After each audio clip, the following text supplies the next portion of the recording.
Hello hello guys, ये rapid revision series और polity marathon का कंबाइंड लेक्चर है। इसमें हम पेज नंबर 1 से लेकर पेज नंबर 49 तक हम पढ़ने वाले हैं पॉलिटी को। ठीक है। अब यूपीएससी ने 2014 से 2024 में हमसे इंडियन ग्रेन काउंसिल के बारे में पूछा कि भारत इसका मेंबर है। हाँ जी, भारत इसका मेंबर है। और ये पूछा कि क्या किसी देश को इम्पोर्ट एक्सपोर्ट करने के लिए, इसी ग्रेन को इम्पोर्ट एक्सपोर्ट करने के लिए इससे परमिशन लेनी पड़ती है।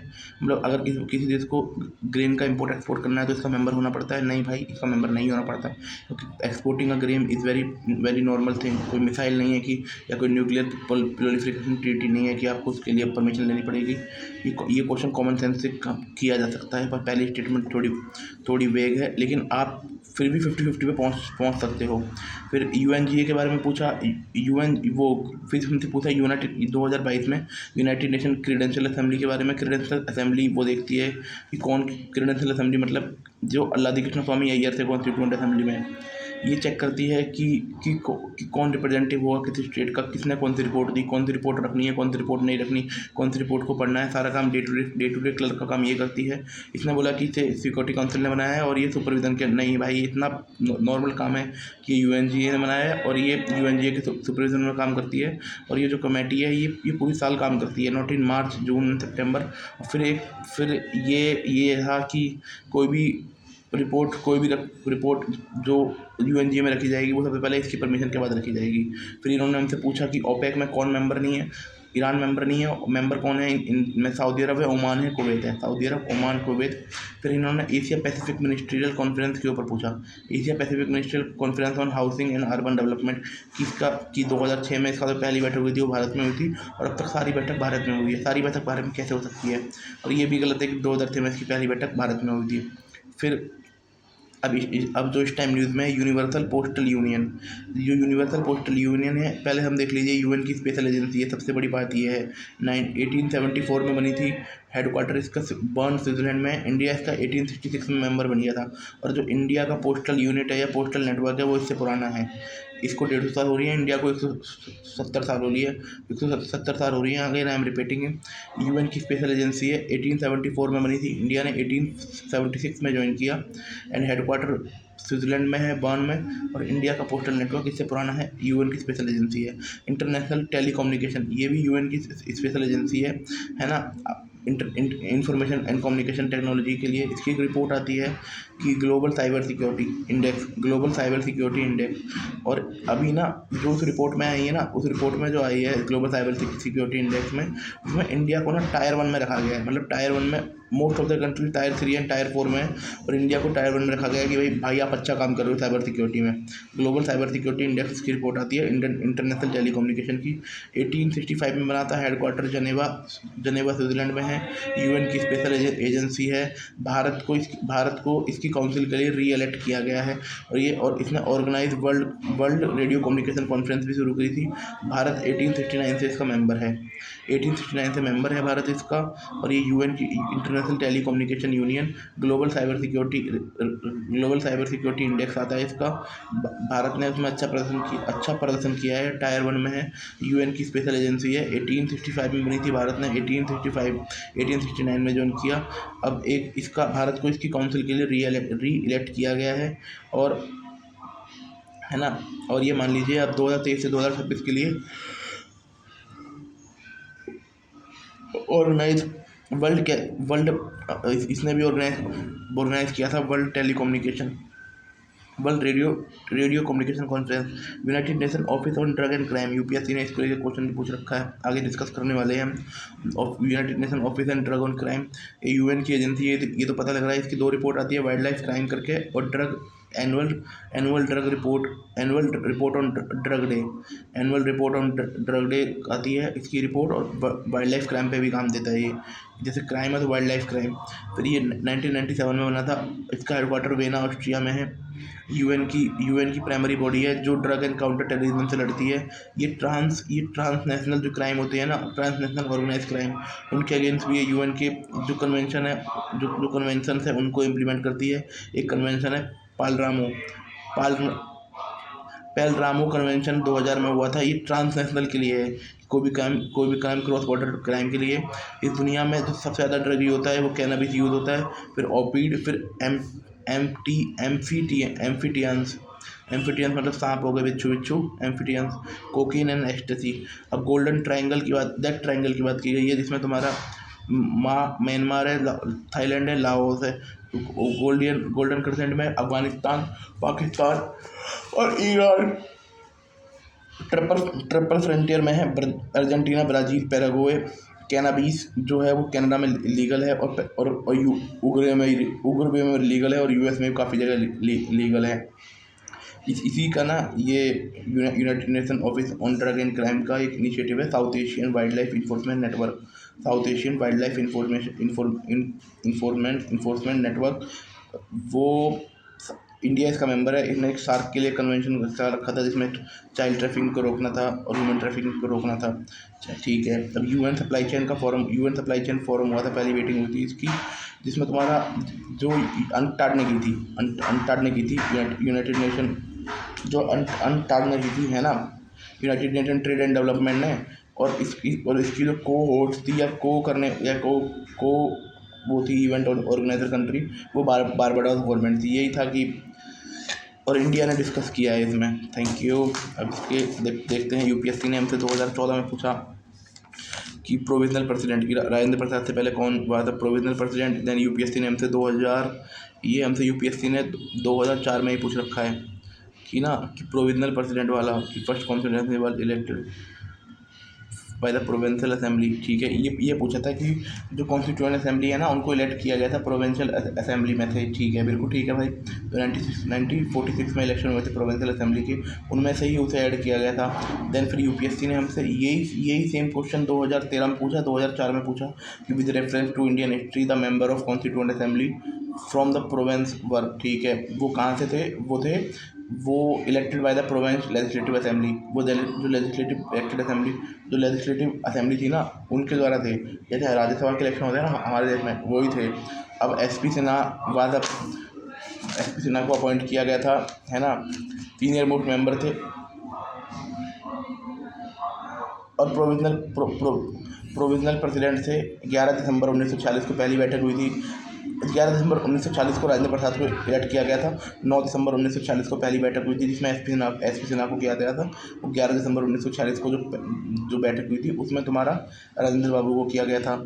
अब the idea of constituent assembly सबसे पहले एम एन रॉय ने दिया था, ब्रिटिश गवर्नमेंट की तरफ से। अगस्त 1940 में बात की गई थी। फिर जो इसकी नींव रखी थी, वो कैबिनेट मिशन 1946 में रखी थी, जिसमें Lord Patrick Lawrence, Alexander and Stafford Cripps ने रखी थी। फिर कॉन्स्टिट्यूएंट असेंबली बनाई थी नवंबर 1946 में। फिर उसकी उस टाइम टोटल स्ट्रेंथ 389 थी, जिसमें से 292 प्लस में 292 ब्रिटिश गवर्नमेंट से आते थे, ब्रिटिश इंडिया से आते थे, और ये जो 4 थे ये कमिश्नर प्रोविंस से आते थे। 93 सीटें मिली थी प्रिंसली स्टेट को।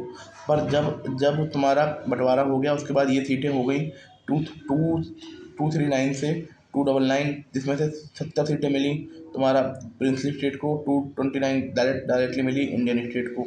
और सबसे ज़्यादा सीटें यूपी को मिली थी 55, देन मद्रास को मिली थी 49, देन बिहार को मिली थी 36, और प्रिंसली स्टेट में मैसूर को मिली थी, देन फिर तिरुवनंतपुर को मिली थी, देन फिर ग्वालियर को मिली थी।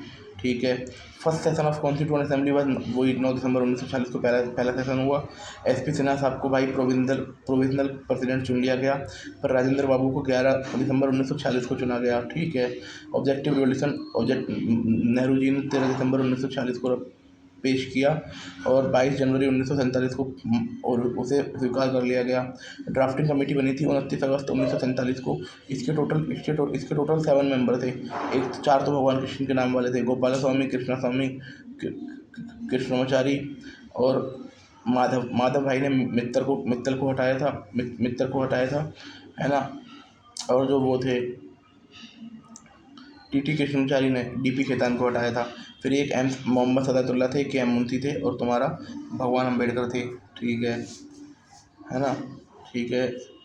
ड्राफ्टिंग कमेटी 29 अगस्त। फर्स्ट ड्राफ्ट जो इसका पहला ड्राफ्ट आया था वो फरवरी 1948 में आया था, दूसरा आया था अक्टूबर 1948 में, तीसरा आया था नवंबर 1948 में, ठीक है। टोटल टोटल 7,500 के करीब अमेंडमेंट आए थे, जिसमें से केवल 2,500 के करीब ही 2,500 के करीब सुन पाए। कॉन्स्टिट्यूएंट जो अडॉप्ट किया गया 26 नवंबर 1949 को अडॉप्ट किया गया, पर लागू किया गया 26 जनवरी 1950 को। उस टाइम इसके 22 पार्ट थे, 395 आर्टिकल थे, 8 शेड्यूल थे, ठीक है।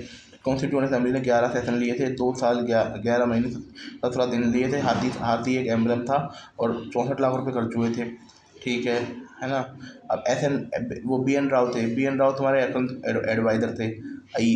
एच वी आर अयंगर तुम्हारे सेक्रेटरी थे, और तुम्हारा S N Mukherjee chief draftsman थे, और प्रेम बिहारी राय ज़्यादा कैलीग्राफर थे, जो काम ये इंग्लिश में कर रहे थे। एक वसंत वैद्य करके व्यक्ति थे, वसंत कुमार कृष्णा वैद्य, वो हिंदी के कैलीग्राफर थे।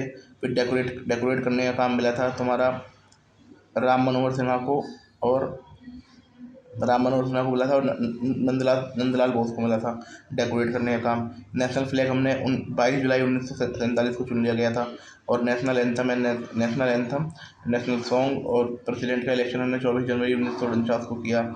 और आप ये मान लीजिए कि ना, जब तक हम संविधान लागू हुआ तो हमारे पास कोई फ्लैग कोड नहीं था, ठीक है। राजेंद्र प्रसाद जी वो 24 जनवरी को चुना गया, 26 जनवरी को उन्होंने वोट ली। Constituent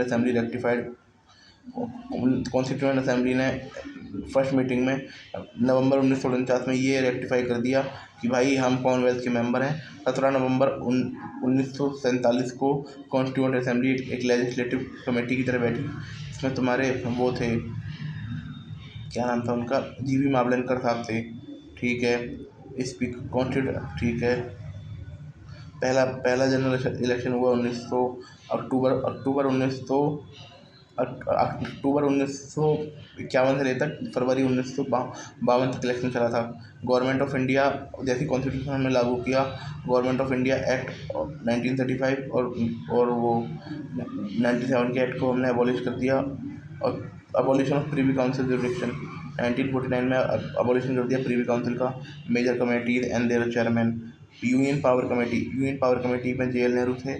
union constitution committee J L Nehru थे। Draft examine committee J L Nehru थे। प्रोवेंशियल कमेटी फॉर स्टेट मतलब में स्टेट के बारे में बात करने के लिए, वो सॉरी कॉन्स्टिट्यूशन के बारे में बात करने के लिए, उसके भी जे एल नेहरू थे। प्रोवेंशियल कॉन्स्टिट्यूशन कमेटी, उसके सरदार पटेल थे। अम्बेडकर तो ड्राफ्टिंग कमेटी थे ही। अब कुछ सब कमेटी बनी थी, जिसमें फंडामेंटल राइट के थे के एम मुंशी। फंडामेंटल राइट के थे जे बी कृपलानी, सुचिता कृपलानी के हस्बैंड। इनकी वाइफ भी कॉन्स्टिट्यूएंट असेंबली के मेंबर थी, ये भी कॉन्स्टिट्यूएंट असेंबली के मेंबर थे। एस सी मुखर्जी को माइनॉरिटी वाला दिया। गोपीनाथ बारदोलई को आसाम। ए वी ठक्कर को दिया नॉन आसाम। देन तुम्हारा खान अब्दुल गफ्फार खान, और एक बंदा था मेहर चंद, और एक बंदा था शमशाद खान। इन सबको दिया ट्राइबल एरिया का, ठीक है ना। रूल्स ऑफ प्रोसीजर कमेटी के थे। Rules of Rajendra Prasad, state committee for negotiation with princely state. J L Nehru steering committee के राजेंद्र प्रसाद, फ्लैग कमेटी के भी राजेंद्र प्रसाद थे, और फाइनेंस एंड स्टाफ कमेटी के भी राजेंद्र प्रसाद थे, ठीक है। अब credential committee Alladi Krishnaswami Ayyar. House committee B Pattabhi से तरमैया। House business order of business committee, ये तुम्हारे के एम मुंशी थे। अब ये स्पीकर देखते हैं। Ad hoc committee on national flag Rajendra Prasad, ठीक है। Committee on constituent assembly, committee function of constituent assembly G B Mavalankar. Ad hoc committee on supreme court M Varadachariar, S Varadachariar citizenship पे थे। प्रेस एंट्री के लिए ऊतन S Sen. Jawaharlal Nehru special committee to examine draft S K Dar linguistic commission. Expert committee on financial provision with union मतलब financial provision के लिए जो union constitution में थी। नलिनी रंजन सरकार ये मेंबर नहीं थी। एस के दर भी मेंबर नहीं थे। एम वरदाचार्य भी मेंबर नहीं थे, ठीक है। Committee on chief commissioner province, ये तुम्हारा पी पट्टा सितरमैया। ड्राफ्टिंग कमेटी के बारे में देख लिया हमने। टी कृष्णचारी ने डी.पी. खेतान को रिप्लेस किया था, और एन माधव ने बी.एल. मित्तल को वो किया था। अब कॉन्स्टिट्यूएंट असेंबली एक सोवरेन बॉडी नहीं थी। टोटल सीट सीट 389 थी और पार्टीशन के बाद ये 299 हो गई थी। और जिसमें से प्रिंसली स्टेट के पास 70 थी और तुम्हारा 229 तुम्हारा इंडियन गवर्नमेंट के पास थी, वो थी मतलब वहाँ से थी, ब्रिटिश इंडिया से थी 290 सीट। ठीक है, 4 प्रोविंस। ठीक है, सीट थी ना, वो पॉपुलेशन के बेस पर वोट की गई थी। हिंदू को मिली थी 160 सीट, मुस्लिम को मिली थी 80 सीट, एससी को मिली थी 31 सीट, एंग्लो इंडियन को 4 सीट, एंग्लो इंडियन को 3 सीट, सिख को 4 सीट, एंग्लो इंडियन क्रिश्चियन को 6 सीट, पारसी को 3 सीट, बैकवर्ड ट्राइब को 6 सीट।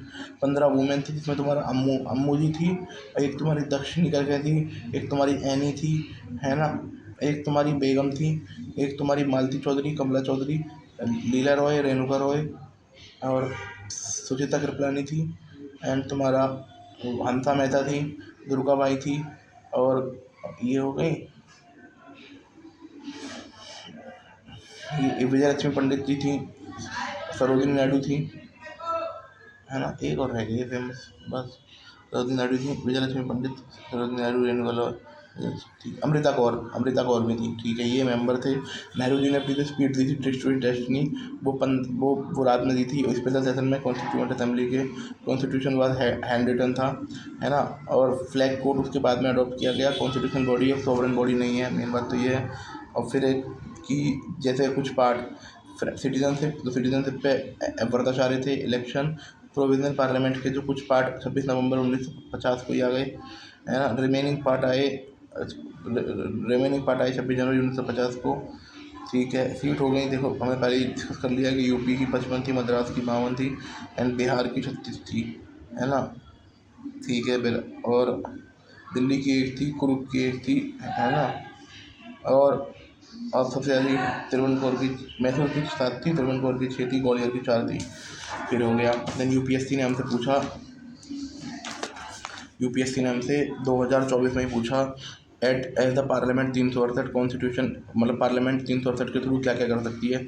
ये सब कुछ कर सकती है, चाहे उसे बदल दे, चाहे उसे फाड़ दे, चाहे उसे कुछ भी कर दे, पर बेसिक स्ट्रक्चर का ध्यान रखना पड़ेगा। 24 अप्रैल 1973 को दिया गया था basic structure case Manoj Bharati case में। इसमें गोलकनाथ केस को रिवर्स कर दिया गया था। फिर वही अमेंडमेंट के द्वारा कॉन्स्टिट्यूशन केवल ये अमेंडमेंट केवल लोकसभा में लाया जा सकता, नहीं भाई किसी भी हाउस में लिया हो। फिर इसने बोला था कि फेडरल स्ट्रक्चर के मैटर को ऑल द स्टेट से रेक्टिफाई करना पड़ेगा, नहीं भाई हाफ ऑफ द स्टेट से करना पड़ेगा।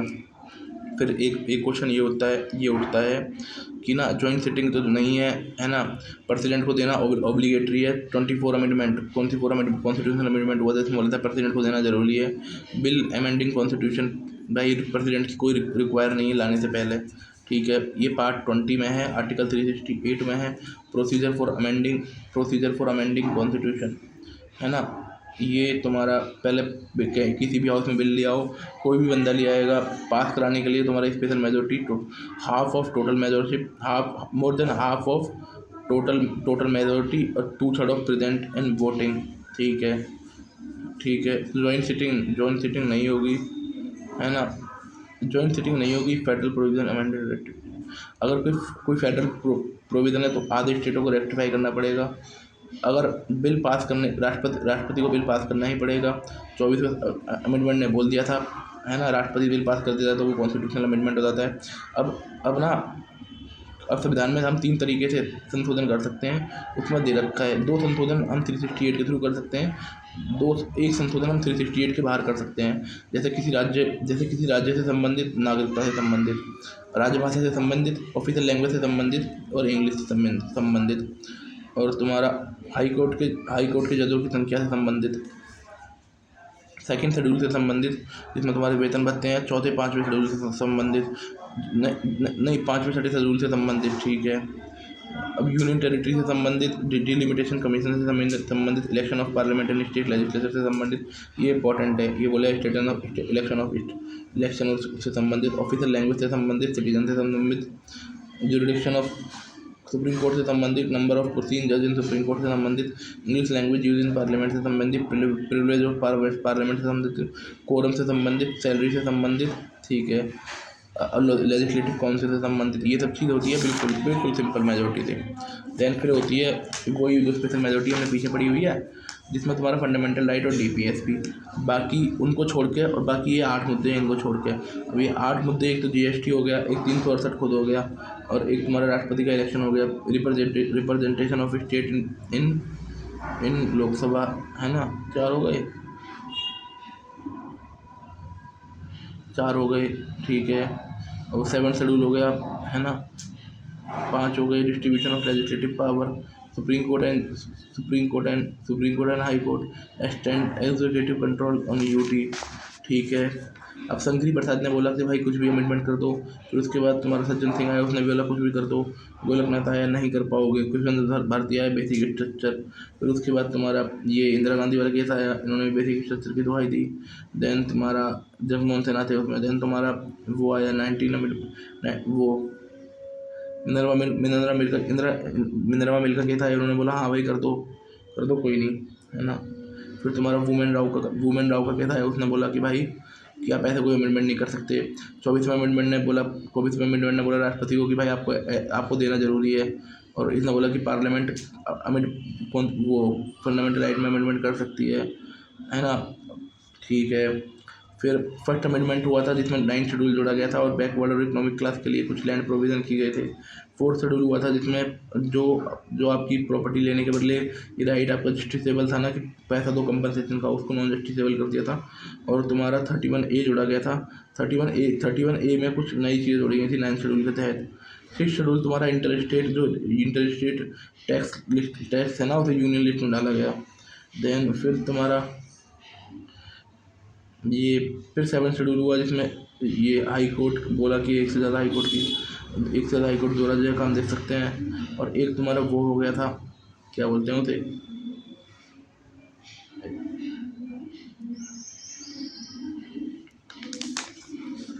एक तुम्हारा वो था कि स्टेट का वो सिस्टम ख़त्म कर दिया था। फिर जो 8वां शेड्यूल है रिजर्वेशन को बढ़ा दिया 10 साल के लिए। 9th शेड्यूल में बेरोजगारी को पाकिस्तान वाला। 15 शेड्यूल में तुम्हारे हाई कोर्ट के जजों की रिटायरमेंट एज बढ़ा दी 15 शेड्यूल में, ये इंपॉर्टेंट है। 18 to 24 शेड्यूल में जिसमें सबसे इंपॉर्टेंट ये है कि राष्ट्रपति को बोला कि बेटे आपको साइन करना ही पड़ेगा। 25वें शेड्यूल में प्रॉपर्टी राइट को कम कर दिया गया। 25वें कॉन्स्टिट्यूशनल अमेंडमेंट में 26वें कॉन्स्टिट्यूशनल अमेंडमेंट में प्रीविक प्रोसेस को कम कर दिया गया। 36वें में सिक्किम को ऐड किया एज अ फुल स्टेट। 42वें में mini constitution cartel judiciary power, ठीक है, वो तो पता ही है। 44वें में जो 42 में गलती करी थी उसको कर दिया गया। 52nd में तुम्हारा एंटी वैक्शन। 61 में बच्चों की वोट देने की उम्र। 73 एंड 74 पंचायती राज, और 69 आ गया एनसीटी दिल्ली। ये 86वां संविधान संशोधन जिसमें राइट टू एजुकेशन। फिर तुम्हारा आया 2001 में जीएसटी, 2003 में ईडब्ल्यूएस रिजर्वेशन, 2004 में एंग्लो इंडियन को रिमूव कर दिया। 2005 में ये स्टेट को बोला कि भाई आप 1005 में 105 में यार स्टेट को बोला कि भाई आप अपनी भी लिस्ट बना सकते हो। यूपीएससी ने हमसे 2024 में पूछा मनी बिल के बारे में, है ना, कि आर्टिकल 109 में लिख रखा है कि मनी बिल का कि प्रोसीजर क्या है पास करने का। अगर आपको ये नहीं भी आता होता ना, तो आप ये कि राज्यसभा इधर अप्रूव और suggest changing but can not reject, ये हो सकता है। Money bill can not be introduce in council of state, ठीक है, ये भी ठीक है। Amendment of money bill is suggest by Rajya Sabha have to accept by Lok Sabha. अगर आप चौथा काटोगे ना तो आप पहुंच जाओगे इस पे 1 2 3 पे, तो भी आप इजीली इस क्वेश्चन को कर सकते थे, ठीक है। 109 में इसका मनी बिल का प्रोसीजर लिखा हुआ है। राज्यसभा को ये पावर है, भाई देख लो यार प्लीज़, है ना। एंड ओनली लोकसभा में इंट्रोड्यूस किया जा सकता है। राज्यसभा और 14 दिन में नहीं पास किया तो आपको घर छोड़ के जाना पड़ेगा, है ना। फिर आपको फाइनेंस बिल के मैटर है। अब फाइनेंस बिल के कंसिडर में देखिए, when Lok Sabha transmit finance bill to Rajya Sabha, ये ठीक है, अमेंडमेंट कर सकती है, रिजेक्ट कर सकती है। When Lok Sabha transmit money bill to the Rajya Sabha, finance bill को राज्यसभा कुछ भी कर सकती है। मनी बिल को नहीं कर सकती मनी बिल को ना अमेंड कर सकती, ना रिजेक्ट कर सकती, ओनली रिकमेंडेशन दे सकती है। अब लोकसभा ने बोला है कि भाई there is no joint sitting of money bill, ठीक है, but there is necessary but joint sitting become necessary for finance bill. भाई ये नहीं, नेसेसरी तो कुछ नहीं है देश में, तो लेकिन मनी बिल के लिए कोई जॉइंट सिटिंग नहीं है। फिर एक वो पूछा था इनकरेक्ट वाला कि regarding money bill which of the following statement is not incorrect. इसमें बोला था कि money bill has a provision for custody of consolidated fund, contingency fund, ठीक है, एंड पब्लिक अकाउंट फंड। ये तीन फंड मनी बिल के मान लीजिए। Money bill concern with the appropriation of money out of contingency fund, ठीक है। Money bill deal with the regulation borrowing of money money bill provision the money bill shall not be deem money, it only provision related imposition. Money bill is concern with the appropriation of money out of भाई contingency fund का इसका system नहीं है। Contingency fund के लिए emergency fund है, राष्ट्रपति की परमिशन से निकाल सकते हैं, फाइनेंस सेक्रेटरी के पास रहता है, पार्लियामेंट के पास रहता भी नहीं है, ठीक है। कंटिजेंसी फंड का जो कस्टोडियन वो कस्टडी तो इसके पास है, पर पैसे इससे पैसे निकालने के लिए ज़रूरत नहीं है ना, मनी बिल लाने की। फिर देख लीजिए आर्टिकल 109 में मनी बिल का प्रोसीजर बोल रखा है कि मनी बिल पार्लियामेंट में कैसे लाया जाएगा। साफ बोल रखा है कि लोकसभा में ला सकता है, और लोकसभा ही इसे पास करेगी, राज्यसभा ओनली रिकमेंडेशन दे सकती है। फिर बोल रखा है कि मनी बिल ओनली लोकसभा में इंट्रोड्यूस होगा, और रिकमेंडेशन ऑफ प्रेसिडेंट की रिकमेंडेशन पे वो होगा। Rajya Sabha has no power initiate of money bill, ठीक है। फाइनेंशियल मैटर पर लोकसभा की सुप्रीमेसी होती है। Rajya Sabha can not reject amend money bill on it's on, बस वो बस वो बस वो बस वो रिकमेंडेशन दे सकती है, और वो लोकसभा का मान न माने 14 दिन के भीतर राज्यसभा को वापसी भेजना पड़ता है। लोकसभा का कंप्लीट डिस्क्रिप्शन है एक्सेप्टिंग। लोकसभा के पास फुल शक्ति है कि वो किसी की उसकी बात को माने या नहीं माने। फिर मनी बिल के ऊपर देख लीजिए, अब मनी बिल में प्रोविज़न देख लीजिए किस किसके प्रोविज़न मनी बिल में है। पहला है imposition, abolition, regulation, any tax related है। अब गवर्नमेंट की बोरोइंग को रेगुलेट करता है। कस्टडी देखता है कंसोलिडेटेड फंड और कंटिजेंसी फंड की। कस्टडी देखता है पेमेंट देखता है, विड्रॉल देखता है। Custody, payment, withdrawal, contingency and वो, है ना। अब appropriation of money of out of consolidated fund से पैसा निकालना है, वो देखता है।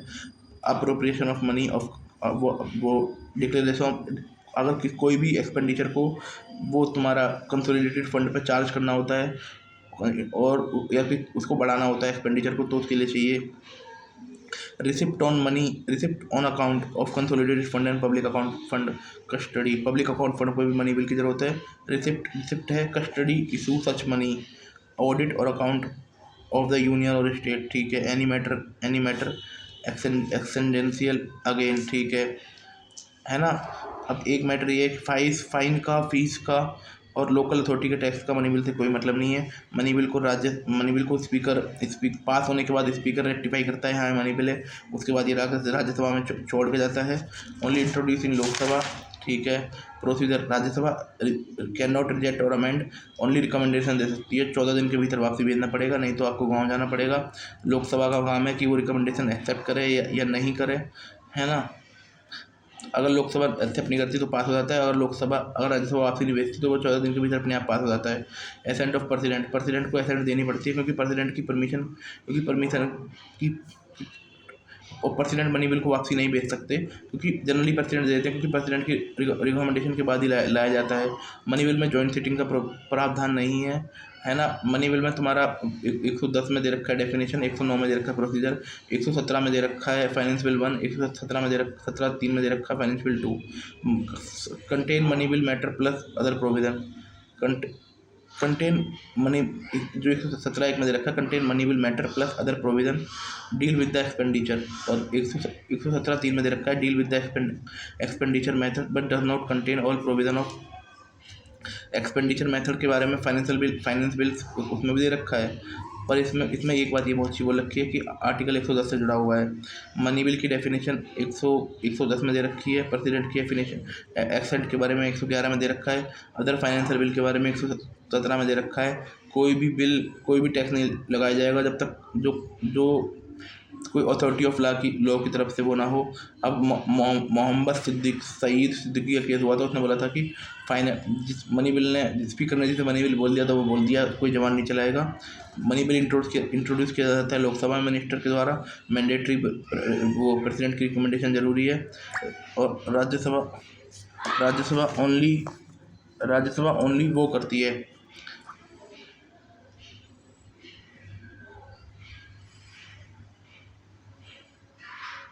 राज्यसभा ओनली तुम्हें राज्यसभा ओनली वो रिकमेंड कर सकती है, कोई अमेंडमेंट कर सकती है।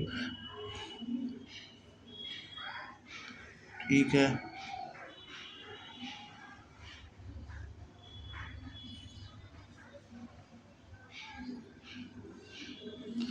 ना। ऑर्डिनरी बिल कहीं भी लिया हो, प्राइवेट मेंबर भी ला सकता है, कोई राष्ट्रपति की रिकमेंडेशन की तो कोई ज़रूरत नहीं है। राज्यसभा कुछ भी कर सकती है, 6 महीने तक रोक सकते हैं और जॉइंट सिटिंग हो सकती है और राष्ट्रपति रिकन्सिलेशन की तरफ से भेज सकता है। फिर यूपीएससी ने हमसे डिफेंस के बारे में क्वेश्चन पूछा, रैंक दी, कौन सी रैंक किसके बराबर है, ये भाई कन्फ्यूजन क्वेश्चन है, इसे कोई भी नहीं कर पाता। फिर जो डिफेंस के जो सीएपीएफ की तैयारी कर रहे होते वो कर लेते, या तो जो सीडीएस की तैयारी कर रहे होते वो कर लेते। फिर in context of Indian defence consider the following statement, Shaurya missile के बारे में पूछ रखा था भाई, 8 मार्क कोई मजाक है क्या। फिर इसमें बोला कि 1600 किलोमीटर से ऊपर की है, ये भी मजाक है क्या। फिर ध्रुव मिसाइल के बारे में पूछ रखा था, ये ध्रुव के बारे में पूछ रखा था, ध्रुव ये हमारा ये एडवांस हेलीकॉप्टर है। फिर इसने हमसे रेलवे के बारे में पूछा, रेलवे में बस ये ठीक है कि फेरी क्वीन करके एक ट्रेन है, वो उसके पास, उसमें तो दुनिया का सबसे पुराना इंजन काम कर रहा है और रेलवे इसमें जर्नी कराती है हेरिटेज और वाइल्ड लाइफ की। ठीक है। अब कंटेनमेंट बोर्ड के बारे में है, जो कंटेनमेंट बोर्ड होते थे, पहला कंटेनमेंट बोर्ड बना, पहले देख लेते हैं। पहला कंटेनमेंट बोर्ड बना था, यहाँ पर एक तो सिविलियन और मिलिट्री दोनों रहते हैं। पहला कंटेनमेंट बोर्ड बना था after battle of Plassey, EIC ने बनाया था। टोटल 62 हैं। आज़ादी के बाद 6 बने हैं, है ना। पहला बैरकपुर में बना था। अब ठीक है, लोकल सेल, और ये यूनियन लिस्ट में आते हैं, यूनियन लिस्ट 3 में आते हैं, 2006 के एक्ट के थ्रू काम करते हैं। 74 अमेंडमेंट एंड 74 अमेंडमेंट से भी पावर लेते हैं। स्टेशन कमांडर इसे संभालता है। यहाँ पर वही सिविक ड्यूटी का काम होता है, स्पेशल कमांडर वो स्टेशन कमांडर इसे संभालता है। ठीक है।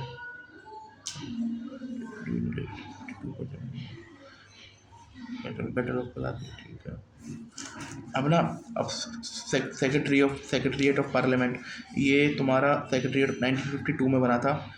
ये तुम्हारा 98 आर्टिकल में दे रखा है, और ना ऐसे ही स्टेट के लिए 187 में दे रखा है, और ये ना 1952 में बना था। 98 आर्टिकल है, 187 उनका है। अब आप ये मान लीजिए 1954 में इसका नाम चेंज हो गया। अगर कोई भी नई पोस्ट लानी है तो उसे स्पीकर लाएंगे या पीठासीन अधिकारी लाएंगे, पर उसके लिए पहले आपको, अगर पोस्ट टायर 1 और टायर 2, टायर ए और बी, ये क्लास 1 और क्लास 2 की है, फाइनेंस मिनिस्ट्री से वो करनी पड़ेगी। टोटल 10 सर्विस है, 10 सर्विस पर डिवाइड है। इनके लिए जो रूल बनाता है वो राष्ट्रपति बनाता है, वो पीठासीन अधिकारी से कंसल्ट करने के बाद। लोकसभा के लिए 1957 का एक्ट है ना, और नहीं, राज्यसभा के लिए 1957 का एक्ट है, लोकसभा के लिए 1955 का एक्ट है। इसका जो इसे संभालता है वो सेक्रेटरी जनरल संभालता है ना। और इसकी जो पोस्ट होती है ना, वो कैबिनेट सेक्रेटरी के बराबर होती है, पर वो 23 नंबर पे आता है, कैबिनेट सेक्रेटरी 11वें नंबर पे आता है। ठीक है। 10 वो हैं, नाम चेंज हो गया था, है ना। इसके लिए कोई भी ऐसा कोई लॉ तो पास हुआ नहीं है। ठीक है, थैंक यू। अभी क्या हुआ था, नॉर्थ ईस्टर्न काउंसिल पे आने वाले हैं। अब ये नॉर्थ ईस्टर्न काउंसिल है ना, इसमें क्वेश्चन पूछा था कि ये 1971 में इसके लिए एक्ट आया था। वो तो क्वेश्चन में बोल रखा है कि इसमें गवर्नर होंगे, चीफ मिनिस्टर होंगे, हाजी होंगे, 3 मेंबर नॉमिनेटेड बाय प्रेसिडेंट होंगे, होम मिनिस्टर होंगे। होम मिनिस्टर ऐसा मेंबर नहीं होते, पर होम मिनिस्टर ऐसा चेयरमैन होते हैं। या तो इसका आंसर ए है या फिर इसका आंसर डी है। ठीक है, अब देख लेते हैं। अब नॉर्थ ईस्टर्न काउंसिल 2002 के एक्ट के थ्रू आया, तो इससे क्या पता लगता है, स्टेटरी बॉडी है ना। और इसमें ये वही गवर्नर होंगे 8 स्टेट के, चीफ मिनिस्टर भी होंगे। 3 मेंबर नॉमिनेट किया जाएगा, 3 मेंबर नॉमिनेट किया जाएगा राष्ट्रपति द्वारा। और उसमें एक तो union home minister x officio chairman होंगे, और वाइस चेयरमैन होंगे minister of development of north east region वाले। ठीक है। अब इंटर स्टेट काउंसिल आर्टिकल 263 के तहत बनी है, कॉन्स्टिट्यूशनल बॉडी है इंटर स्टेट काउंसिल। ठीक है। सरकारी कमीशन ने 1983 से लेकर 1988 तक था, उसने इसकी रिकमेंडेशन दी थी। पहली बार वीपी सिंह सरकार ने बनाई थी, है ना। और इसका वही एडवाइजरी रोल है जो 132 के तहत सुप्रीम कोर्ट में है। और ये इन्वेस्टिगेट करता है, डिस्कस करता है मैटर, 131 के तहत सुप्रीम कोर्ट में है, इन्वेस्टिगेट करता है, डिस्कस करता है, रिकमेंडेशन देता है, ठीक है। वही पब्लिक और राष्ट्रपति बनाता है इसे राष्ट्रपति बनाता है, कॉन्स्टिट्यूशनल बॉडी है, राष्ट्रपति बनाता है। इसमें पीएम चेयरमैन होते हैं, चीफ मिनिस्टर होते हैं, ऑल द स्टेट के यूटी होते हैं। जिन राज्यों में इमरजेंसी लग रखी होती है राष्ट्रपति शासन, उसमें तुम्हारे वो होते हैं, वहाँ के गवर्नर होते हैं। और जो लेजिस्लेटिव असेंबली है, जहाँ पर यूटी में लेजिस्लेटिव असेंबली है, वहाँ का तो सीएम आएगा। जो लेजिस्लेटिव असेंबली है, जहाँ पर लेजिस्लेटिव असेंबली नहीं है जो यूटी में, उसमें तुम्हारा उनका एडमिनिस्ट्रेटर आएगा, ठीक है। छः कैबिनेट मंत्री को नॉमिनेट करेगा पीएम, जिसमें होम मिनिस्टर भी होगा, इंक्लूडिंग होम मिनिस्टर। और पाँच कैबिनेट रैंक और मिनिस्टर ऑफ स्टेट को नॉमिनेट करेगा पीएम, ठीक है। ये भी परमानेंट इन्विटी होंगे। एक साल में 3 बार मिलते हैं, मीटिंग होती है कैमरे पे, और कंसेंसस बिल्ड करना पड़ता है, मतलब कोई भी फैसले के लिए। अब इसकी जो स्टैंडिंग कमेटी है ना, इसका जो सेक्रेटरीट है वो 1991 में बना था। इसे भारत सरकार का सेक्रेटरी संभालता है। और ये 2011 से ये जनरल काउंसिल का सेक्रेटरीट के रूप में भी कार्य कर रहा है। अब इसकी जो स्टैंडिंग कमेटी देख लीजिए, मतलब जैसे एक तो 3 बार मिल गए, और एक स्टैंडिंग कमेटी जो मतलब जो जिसे पूरी साल काम करना है, और वो 1996 में स्टैब्लिश हुई थी। उसमें यूनियन होम मिनिस्टर होता है, 5 यूनियन कैबिनेट मिनिस्टर होते हैं, और 9 मंत्री होते हैं, 9 चीफ मिनिस्टर होते हैं, 9 होते हैं चीफ मिनिस्टर, ठीक है। अब देखो एक बार और कर लेते हैं। ये जो इंटर स्टेट काउंसिल है, कॉन्स्टिट्यूशनल बॉडी है, प्रेसिडेंट बनाता है, पीएम होते हैं, सभी राज्यों के सीएम होते हैं।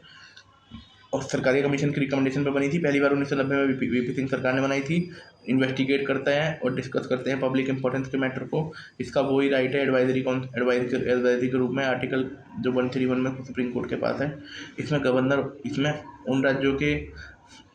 उन राज्यों के गवर्नर होते हैं जहाँ राष्ट्रपति शासन लग रखा होता है।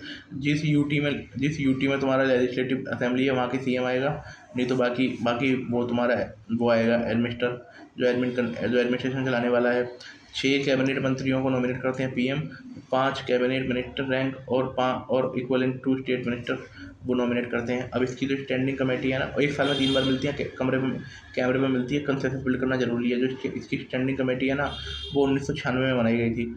इसे हेड करते हैं यूनियन होम मिनिस्टर, 9 सीएम होते हैं, और 5 यूनियन मिनिस्टर होते हैं।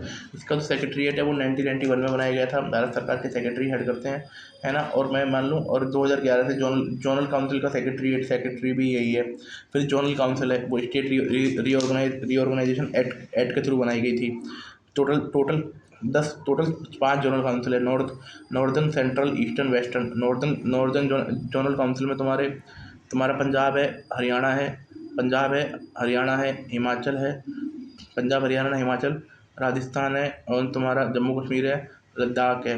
ये नॉर्दर्न और चंडीगढ़ है, ठीक है, एक चंडीगढ़ है। फिर वेस्टर्न जनरल काउंसिल में तुम्हारा महाराष्ट्र है, गुजरात है, गोवा है, अंडमान नहीं सॉरी वो क्या बोलते हैं उसे, दादर नगर हवेली है, दमन एंड दीव है, ठीक है, देख लीजिए, ठीक है।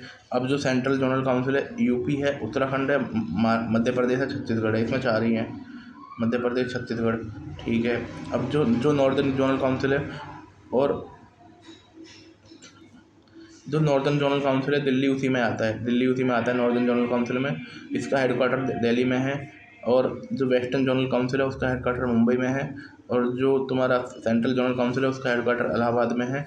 और जो तुम्हारा वो वाली जनरल काउंसिल है, क्या बोलते हैं उसे, ईस्ट वाली, उसमें बंगाल, बिहार, उड़ीसा, झारखंड, इसका हेडक्वार्टर कलकत्ता में है। साउथ वाली जनरल काउंसिल का हेडक्वार्टर चेन्नई में है, उसमें पौंडीचेरी भी आता है, ठीक है। देख लिया हमने। और ये जनरल काउंसिल कैसे बनाई गई है, नेचुरल डिवीजन थी भाई एक तो, और रिवर सिस्टम के और मीन्स ऑफ कम्युनिकेशन। इसमें रिवर सिस्टम इंपॉर्टेंट है कि रिवर सिस्टम के बेस पे बनाई गई है। कल्चरल एंड लिंग्विस्टिक मतलब एकता वाली जगह है। अब इसमें कौन होगा, इसमें यूनियन होम मिनिस्टर होता है, मतलब 5 जनरल काउंसिल में यूनियन होम मिनिस्टर होता है, और चीफ मिनिस्टर होता है all the state, 2 minister nominate करता है हर स्टेट, और एडमिनिस्ट्रेटर होता है यूटी का, ठीक है। 2 मिनिस्टर नॉमिनेट करता है ना। फिर इसमें नीति आयोग के नॉमिनी भी होते हैं, पर वोटिंग राइट नहीं होती। चीफ सेक्रेटरी होता है हर स्टेट के जोन का। डेवलपमेंट कमिश्नर होता है हर स्टेट के जोन का। और जो वाइस चेयरमैन होता है ना, वो होता है इसमें चीफ मिनिस्टर, पर उसके वो रोटेट होते रहते हैं। फिर ये प्रमोट करते हैं corporation, social planning and linguistic minority वाला ये ज़रूरी है भाई। लिंग्विस्टिक माइनॉरिटी के ऊपर भी ये बंदे ज्ञान दे सकते हैं, ठीक है। ये inter state transport any interest, ठीक है, ये इंपॉर्टेंट है लिंग्विस्टिक माइनॉरिटी के ऊपर। फिर यूपीएससी ने डिलिमिटेशन कमीशन के ऊपर हमसे पूछा था कि अब तक कितने बन चुके हैं। हमने गलत करा था, ये अब तक के 4 बन चुके हैं। 52, 62, 72, 2002 है ना। 2002 में भी बना था ये। और ये इसे बनाने के लिए ना, डिलिमिटेशन कमीशन को बनाने के लिए सिंपल मेजॉरिटी में पास करना पड़ता है। कोई ऐसा भी नहीं है कि बहुत तगड़ा कोई तुर्रम का पास करना पड़ता है। फिर इससे पहले यूपीएससी ने हमसे 2012 में पूछा था कि डिलिमिटेशन कमीशन के ऑर्डर को आप कोर्ट में चैलेंज नहीं कर सकते। हाँ भाई, कोर्ट में चैलेंज नहीं कर सकते। लोकसभा एंड राज्य विधानसभा इनमें कुछ परिवर्तन नहीं कर सकती। और BN चतुर्वेदी कमेटी के बारे में पूछा था, ये किससे रिलेटेड है। ये price reform in all sector के रिलेटेड है। 98 कॉन्स्टिट्यूशनल अमेंडमेंट, ये तो ऐसे ही है, ठीक है। पहला डिलिमिटेशन बना था 1952 में। पार्लियामेंट इसके लिए एक्ट बनाती है, उसके लिए डिलिमिटेशन कमीशन बनता है, ठीक है ना। ये हो गया। फिर दूसरा 1963 में बना 1962 के एक्ट के थ्रू। 1973 में बना 1972 के एक्ट के थ्रू। फिर 2002 में बना, पर उसका जो रिजल्ट इम्प्लीमेंट हुआ 2008 में हुआ। राज्यसभा से रिलेटेड जो आर्टिकल है, आर्टिकल 80 है, जो राज्यसभा से रिलेटेड है। जो मैक्सिमम इसकी स्ट्रेंथ है वो 250 है। 238 मेंबर इलेक्टेड होंगे, 12 मेंबर नॉमिनेटेड होंगे। परंतु करंट में जो करंट में 245 मेंबर हैं, जिसमें से 12 मेंबर नॉमिनेट होते हैं साइंस पे, कल्चरल पे, आर्ट पे और सोशल सर्विस पे। साइंस, कल्चर, आर्ट पे, सोशल सर्विस पे, ठीक है। जिसमें से ना 225 राज्य से आते हैं और 15 के करीब यूटी से आते हैं। हाँ, 15 नहीं आते, 8 यूटी से आते हैं। और फिर 12 तुम्हारे नॉमिनेट होते हैं, ठीक है। 12 नॉमिनेट होते हैं, जिसमें से वो जम्मू कश्मीर से 4 हैं, जम्मू कश्मीर से 4 हैं, दिल्ली से 3 हैं, पौंडीचेरी से 1 है ना। अब 12 नॉमिनेट होते हैं। इसके ये elected by the elected member of state legislative assembly. Elected member, not a वैसे मेंबर, इलेक्टेड मेंबर द्वारा होती है। Proportional representation by single transferable vote. Seat का लोकेशन पॉपुलेशन के बेस पे होता है। यूपी में 31 है, 31 सीट है। महाराष्ट्र में 19 है, बिहार में 16 है, तमिलनाडु में 18 है। यूपी में 31, महाराष्ट्र में 19, बिहार में 16, तमिलनाडु में 18 सीटें हैं, ठीक है। फिर रिप्रेजेंटेशन ऑफ यूटी में भी भाई वो बनता है इलेक्टोरल कॉलेज, उसके थ्रू होता है। 12 मेंबर नॉमिनेट करते हैं राष्ट्रपति। वो जो नॉमिनेट मेंबर होते हैं 6 महीने के भीतर किसी पार्टी को ज्वाइन कर लो, उसके बाद करी तो आप पे एंटी डिफेक्शन का मामला चल सकता है, ठीक है। ये लिटरेचर से होंगे, साइंस के होंगे, आर्ट के होंगे, सोशल सर्विस के होंगे। राज्यसभा परमानेंट हाउस है, 2/3 लोग हर साल बदलते हैं। वैकेंसी बाई इलेक्शन से फुल की जाती है। फोर्थ शेड्यूल में राज्यसभा के सीटों के एलोकेशन के बारे में बोल रखा है। Vice president x officer chairman होता है। डिप्टी चेयरमैन खुद राज्यसभा के मेंबर में से होता है। क्वारम 10% है। ईच मेंबर को 6 साल कंप्लीट करना पड़ता है। कंपोजिशन ऑफ लोकसभा के लिए 81वां आर्टिकल है, उसके लिए 80 आर्टिकल था। मैक्सिमम स्ट्रेंथ 552 है, लेकिन परंतु इस टाइम 543 है। 552 में से 520 आएंगे तुम्हारे, 530 आएंगे तुम्हारे राज्यों से, और 20 आएंगे तुम्हारे यूटी से। 2 एंग्लो इंडियन होंगे। 104वां संविधान संशोधन से एंग्लो इंडियन को हटा दिया। 543 इलेक्टेड मेंबर हैं, जिसमें से 544 टाइम मेंबर हैं। 524 स्टेट से आते हैं, 19 तुम्हारे यूटी से आते हैं। रिप्रेजेंटेशन ऑफ स्टेट है ना। Member directly elected by the people. Single transferable territorial constituency. State divided into single member territorial constituency, ठीक है। नंबर सीट सब जो सीट अलॉटेड की जाएंगी पॉपुलेशन के बेस पे की जाएंगी। यूपी में तुम्हारी 80 सीट है, महाराष्ट्र में तुम्हारी 48 सीट है, वेस्ट बंगाल में 42 सीट है, बिहार में 40 है, तमिलनाडु में। अब राज्यसभा पे आ जाते हैं। लोकसभा राज्यसभा 80 थी, ये 81 है। मैक्सिमम स्ट्रेंथ इसकी 552 है। और जिसमें स्टेट से आएंगे 530, यूटी से आएंगे 520, 2 एंग्लो इंडियन, जिनको 104 में संविधान संशोधन ने ख़त्म कर दिया। करंटली 543 हैं, जिसमें 524 राज्यों से आते हैं, 19 तुम्हारे यूटी से आते हैं, है ना। Member are directly elected by, मतलब ठीक है, यूनिवर्सल एडल्ट सरफेस से होते हैं। सिंगल मेंबर टेरिटोरियल कॉन्स्टिट्यूंसी है। उत्तर प्रदेश के 80 हैं, महाराष्ट्र के 48 हैं, वेस्ट बंगाल के 42 हैं, बिहार के 40 हैं, तमिलनाडु के 39 हैं। दिल्ली के 7 है, पौंडीचेरी के 1 हैं, चंडीगढ़ के 1 हैं, दादर नगर हवेली के भी हैं, ठीक है। शेड्यूल ट्राइब के लिए सीट रिजर्व है। देन डिलिमिटेशन कमीशन होता है। सीटें 1971 के सेंसस तक 1971 के सेंसस से लेकर 2025 तक जो सीटें हैं वो फ्रोजन हो रखी हैं। 4 बार डिलिमिटेशन बना है। अगली बार जो डिलिमिटेशन बनेगा वो 2026 में बनेगा, जो भी उससे पहले सेंसस होगी। चेयरमैन, जो इसका लोकसभा का चेयरपर्सन होता है, वो जो लोकसभा स्पीकर होता है वो प्रिसाइडिंग ऑफिसर है। 10% का कोरम है। 5 ईयर नॉर्मल टाइम पीरियड है। एक साल करके बढ़ा सकते हो नेशनल इमरजेंसी को टाइम पर। और प्रेसिडेंट कभी भी इसे डिसॉल्व कर सकता है। क्वालिफिकेशन है लोकसभा के मेंबर बनने के लिए या पार्लियामेंट का मेंबर बनने के लिए सिटीजन ऑफ इंडिया होना चाहिए। और इलेक्शन कमीशन के द्वारा नियुक्त किसी व्यक्ति के सामने शपथ लेनी चाहिए। अब इतना इसकी जो शपथ है, मैं संविधान को मानता हूँ और मैं देश की एकता अखंडता की रक्षा करूँगा। मिनिमम एज 30 साल है। मिनिमम एज राज्यसभा के लिए 30 साल है, लोकसभा के लिए 25 साल है। अदर क्वालिफिकेशन जो पार्लियामेंट बनाए, अब आरपीए ने कुछ क्वालिफिकेशन बना रखी हैं कि ना, ये पार्लियामेंट्री कॉन्स्टिट्यूंसी में जहाँ से लड़ रहा है वहाँ से इलेक्टर होना चाहिए, मतलब वहाँ का मस्ट इलेक्टर। अब ये कैंडिडेट ये SC/ST सीट पे जनरल नहीं लड़ सकता, पर जनरल की सीट पे वो लड़ सकते हैं। और ये 2003 में इसे ख़त्म कर दिया कि जिस राज्य से आप राज्यसभा जाओगे वहाँ के आप वोटर होने चाहिए ना। भाई ये गलत है। डिस्क्वालिफिकेशन करता है, कॉन्स्टिट्यूशन में दे रखी हैं। एक तो अनसाउंड माइंड है, अनसाउंड माइंड कोर्ट ने अनसाउंड माइंड डिक्लेयर करेगा। इंसॉल्वेंट है, ऑफिस ऑफ प्रॉफिट देख लिया, फिर भारत का सिटीजन नहीं रहा, डिस्क्वालीफाई कर दिया पार्लियामेंट के द्वारा किसी लॉ में। अब आरपीए ने कुछ बोल रखा है कि भाई करप्ट प्रैक्टिस में फंस गए आपको 2 साल या 2 साल से ज़्यादा सजा हो गई, आपने अपने इलेक्शन का खर्चा नहीं बताया, आपने गवर्नमेंट के कॉन्ट्रैक्ट में आपका ध्यान है, आप ऐसी कंपनी में MD या CEO जिसमें गवर्नमेंट का शेयर 25% है, आप करप्शन और डिसलॉयल्टी में फंस रहे हो, आप तुम्हारा ब्राइब दे रहे हो, आप डॉरी सती प्रथा अनटचेबिलिटी में ध्यान दे रहे हो। प्रेसिडेंशियल डिसीजन, अब जो ऊपर जो डिसीजन है ना, वो उस पर जो सिलेक्शन होगा, मतलब अनसाउंड माइंड में, पहले तो अनसाउंड माइंड में कोर्ट है, ये भी ठीक है। अब मैं बताऊँ आपके ऊपर जो जितने भी डिस्क्वालिफिकेशन के मैटर हैं, उस पर इलेक्शन कमीशन से सलाह लेने के बाद राष्ट्रपति फैसला लेगा। फिर 10th शेड्यूल है जो जिसमें 52nd कॉन्स्टिट्यूशनल अमेंडमेंट से जुड़ा हुआ है। उसमें भी डिस्क्वालिफिकेशन के कुछ मैटर दे रखे हैं, जैसे पार्टी से रिजाइन कर दिया आपने वोटिंग में एब्सटेन कर लिया, इंडिपेंडेंट और ज्वाइनिंग कोई वैसी पार्टी ज्वाइन कर ली, नॉमिनेट मेंबर 6 महीने बाद कोई पार्टी ज्वाइन करता है ना। इसमें तुम्हारा जो राज्यसभा का फैसला होगा वो इसमें तुम्हारा पीठासीन अधिकारी फैसला होगा, पीठासीन अधिकारी फैसला लेता है, परंतु उसका जुडिशल रिव्यू हो सकता है। अब आपकी सीट वैकेंट कब होगी? वैकेंट सीट होगी या तो आपकी डुअल मेंबरशिप के मैटर पर, कि भाई या तो आप एक साथ दोनों हाउस के सदस्य बन गए, 10 दिन के अंदर बताना होगा कि आपको कौन से हाउस में रहना है। अगर आपने नहीं बताया तो आपकी राज्यसभा की सीट चली जाएगी। और अगर आप स्टेट लेजिस्लेचर और पार्लियामेंट के दोनों के मेंबर बन गए तो आपको 14 दिन के भीतर बताना होगा, नहीं तो आपकी वो पार्लियामेंट की सीट चली जाएगी। अगर आप 2 सीटों चुन लिए गए, आपको बताना होगा, नहीं तो आपकी दोनों सीटें खाली हो जाएंगी।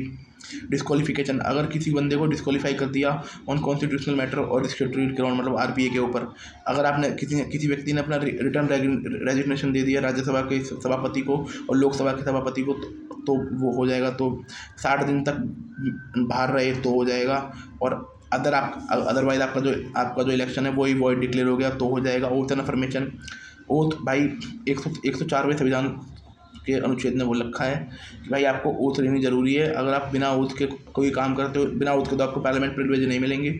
अगर आप वोटिंग करवाते हो, सिटिंग में भाग लेते हो तो आपको 500 रुपये के हिसाब से पर दिन का जुर्माना लगेगा। सैलरी सैलरी भाई, सैलरी तो पार्लियामेंट में है, सैलरी पार्लियामेंट वो करती है डिसाइड बिल्कुल सिंपल मेजोरिटी से, है ना। पेंशन के बारे में 1966 में ऐड किया था, पर पेंशन कॉन्स्टिट्यूशन में नहीं है, सैलरी कॉन्स्टिट्यूशन में है। अब यूपीएससी ने हमसे ना लैंग्वेज के ऊपर पूछा था, 21 constitutional amendment, 71 constitutional amendment, 92 constitutional amendment, ये तीनों लैंग्वेज से जुड़े हुए हैं। 40 पहले 14 लैंग्वेज थी, अब 22 लैंग्वेज है। जो 21 कॉन्स्टिट्यूशनल अमेंडमेंट हुआ था उसमें सिंधी जोड़ी गई थी। 71 में तुम्हारा जोड़ी गई मणिपुरी कोंकणी नेपाली।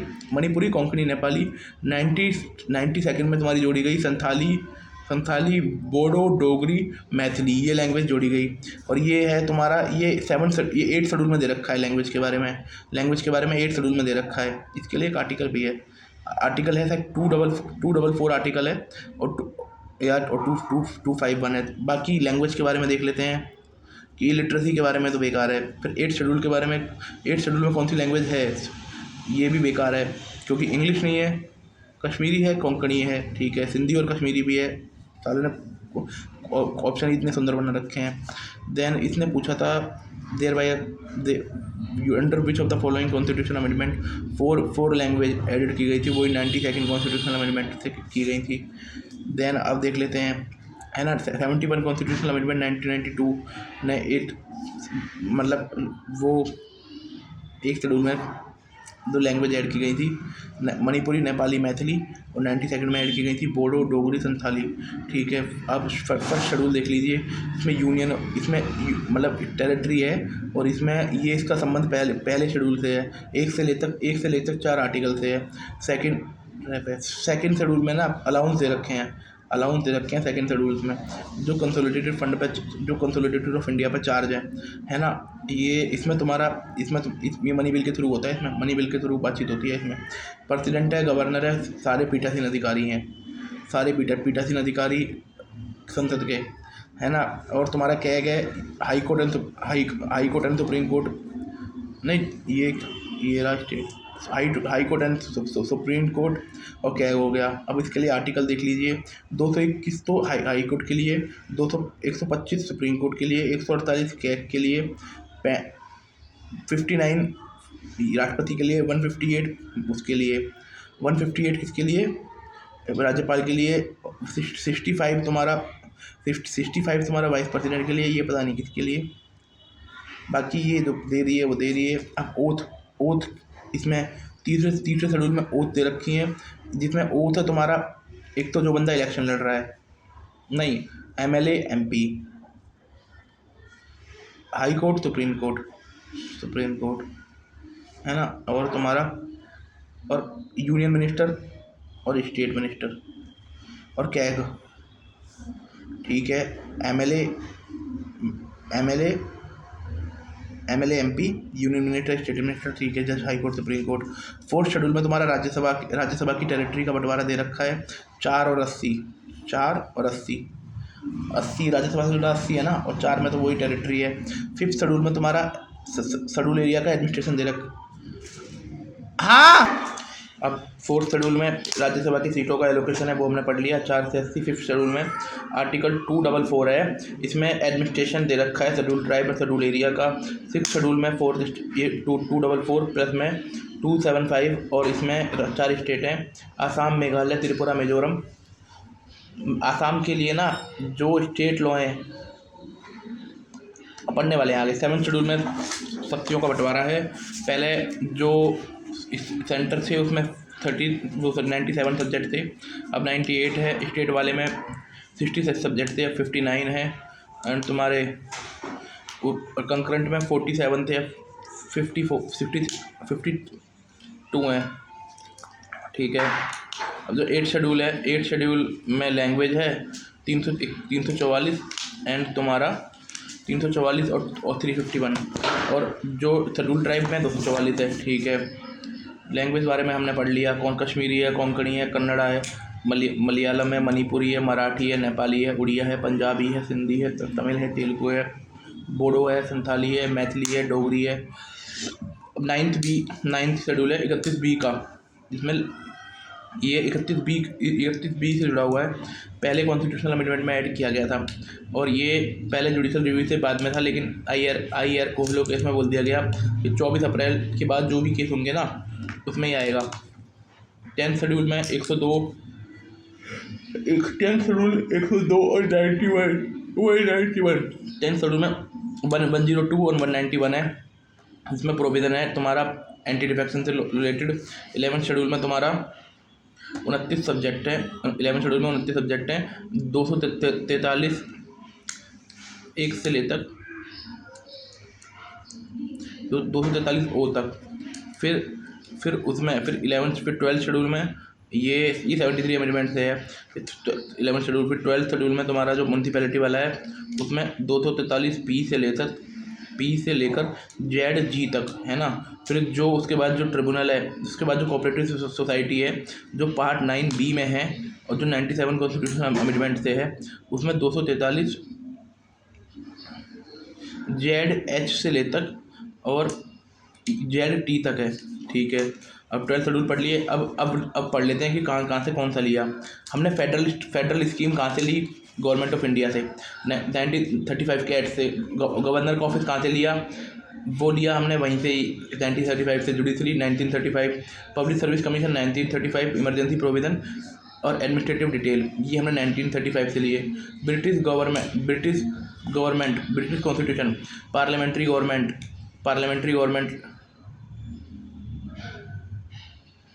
है ना, ये हमने लिया। ब्रिटिश गवर्नमेंट से हमने लिया पार्लियामेंट्री सिस्टम। फेडरल हमने 35 से लिया है, पर ये यहाँ से लिया है। रूल ऑफ लॉ लिया है, लेजिस्लेटिव प्रोसीजर लिया है, सिंगल सिटीजनशिप लिया है, कैबिनेट सिस्टम लिया है, रिट लिया है, पार्लियामेंट्री प्रिविलेज और बाईकैमरलिज्म।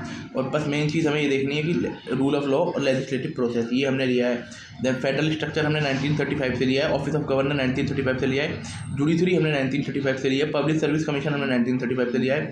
यूएस से फंडामेंटल राइट लिया है। इंडिपेंडेंट ऑफ जुडिशरी, पहले 35 से जुडिशरी आई, then independent of judiciary, judicial review वहीं से लिया है। इम्पीचमेंट ऑफ प्रेसिडेंट भी वहीं से लिया है। सुप्रीम कोर्ट और हटाने का प्रोसेस भी लिया है। वाइस प्रेसिडेंट भी लिया है। अब आयरिश से हमने DPS भी लिए हैं, नॉमिनेशन मेंबर ऑफ राज्यसभा है ना, और election of president. Nomination member of Rajya Sabha in election of president. Federal Canada से हमने स्ट्रॉन्ग सेंटर लिया है, federation with strong centre. Regulatory power in centre 248 article है मेरे ख्याल से इसमें। Appointment of state by governor to centre. ठीक है। Advisory jurisdiction of supreme court ये लिया है। ऑस्ट्रेलिया से कंकरेंट लिस्ट ली है। Freedom of trade and commerce लिया है। जॉइंट सिटिंग ऑस्ट्रेलिया से ली है, तो पहले बोली थी मैंने पार्लियामेंट में। इमरजेंसी प्रोविज़न ऑस्ट्रेलिया से लिया है। तो इमरजेंसी प्रोविज़न ये हमने लिए हैं। इमरजेंसी प्रोविज़न के बारे में फंडामेंटल राइट ये हमने इमरजेंसी तो हमने प्रोविज़न लिया है हमने 1935 के एक्ट से, पर इमरजेंसी प्रोविज़न फंडामेंटल राइट वाली ये लिए हैं हमने वीमेयर से। ऑर्डिनेंस हमने 1935 से लिया है। ठीक है। सोवियत यूनियन से लिया है हमने फंडामेंटल ड्यूटीज़ और social economic justice. French revolution से लिया है हमने रिपब्लिक लिया है, Republic of the form of constitution government.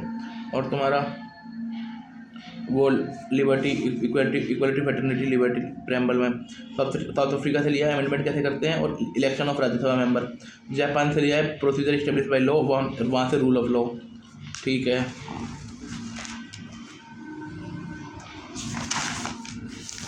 Then अब UPSC ने हमसे पूछा था, ये पार्टी के नाम दे दिए थे, वो पूछा था कौन कौन किस पार्टी से है।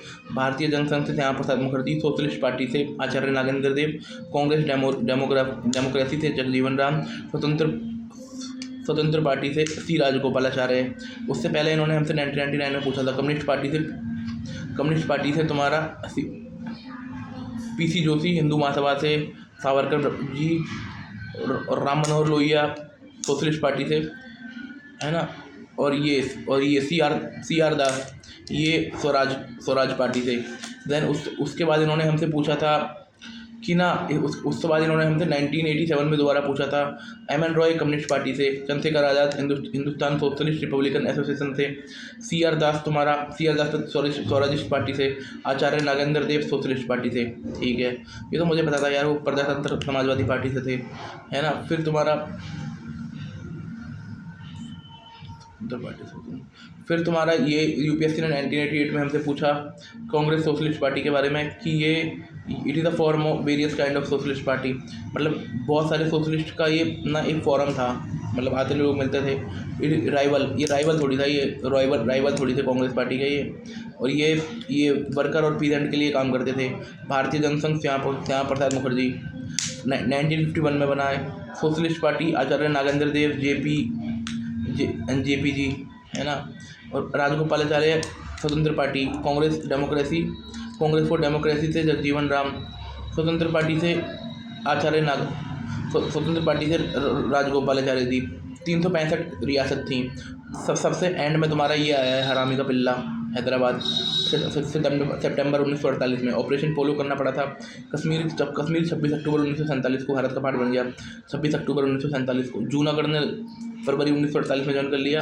तिरुवनंतपुर बदतमीजी कर रहा था, बाद में ये भी आ गया था। मणिपुर ने सितंबर 1949 में ज्वाइन किया। ठीक है। फिर पोटी रामालू भाई ने हड़ताल कर दी 1953 में, जिससे उनकी डेथ हो गई बेचारों की। यार पहले ही मान लेते, मरने का इंतजार कर रहे थे क्या।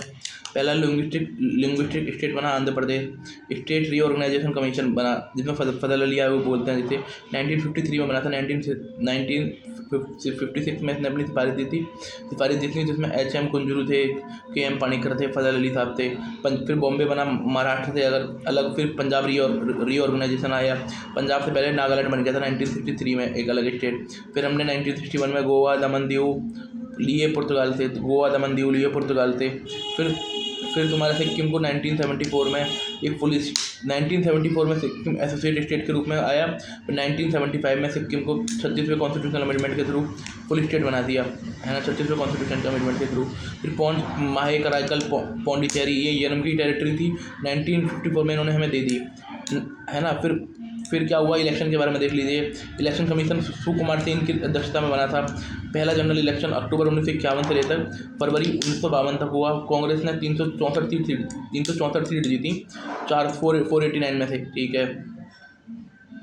वोटर टर्नआउट 45% था। सीपीआई को 16 सीट मिली। भारतीय जनसंघ जो और 1951 में बना। सोशलिस्ट पार्टी 1948 में बनी, है ना।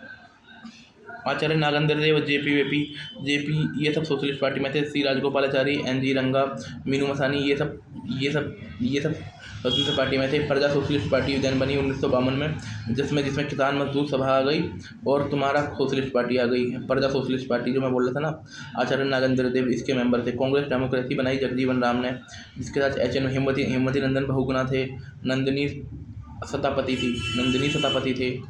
फिर कांग्रेस में डिवाइड हो गया, Congress O versus Congress R को मिसेस गांधी कर रहे थे। कांग्रेस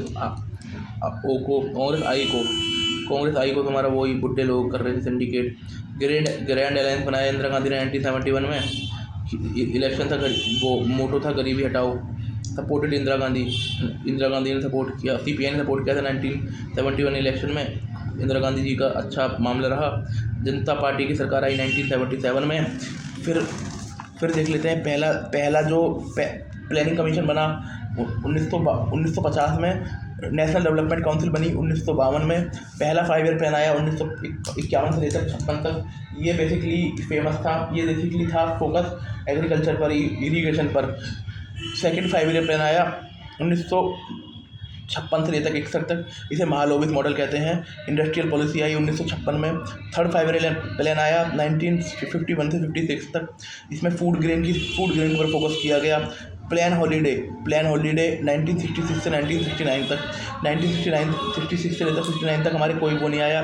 फिर ग्रीन रेवोल्यूशन आ गया। फिर 1969 से लेकर 74 तक हमारा दोबारा प्लान आया, जिसमें हमारा सेल्फ रिलायंस, ग्रोथ और स्टेबिलिटी और सेल्फ रिलायंस पर फोकस था।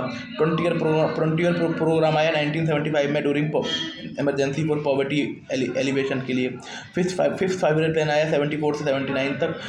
इसका एम था poverty irradiation and self reliance, गरीबी हटाओ का नारा दिया गया फिफ्थ 5 ईयर प्लान में। और जो स्लोगन था ना वो 1971 में यूज़ किया गया, पर जो नारा दिया गया फिफ्थ 5 ईयर प्लान में दिया गया था, जो 1974 से लेकर 69 तक आया था। 3 साल तक फिर कोई 5 ईयर प्लान नहीं आया। गरीबी फिर रोलिंग, फिर वो 1978 से 80 तक जनता पार्टी की सरकार रही, कोई फाइबर प्लान नहीं आया। 80 से 85 में देन इंदिरा गांधी जी ने दोबारा फाइबर प्लान लाई, employment generation, poverty irradiation. Then 2015 में नीति आयोग को रिप्लेस कर दिया प्लानिंग कमीशन ने, ठीक है। फिर नेहरू जी ने पंचशील समझौता किया था उनसे, जिसमें नॉन एग्रेशन था, नॉन इंटरफेरेंस था, इक्वलिटी था और पीसफुल कोई एग्जिस्टेंस था, म्यूचुअल रिस्पेक्ट था चाइना से, पर चाइना ने आक्रमण कर दिया।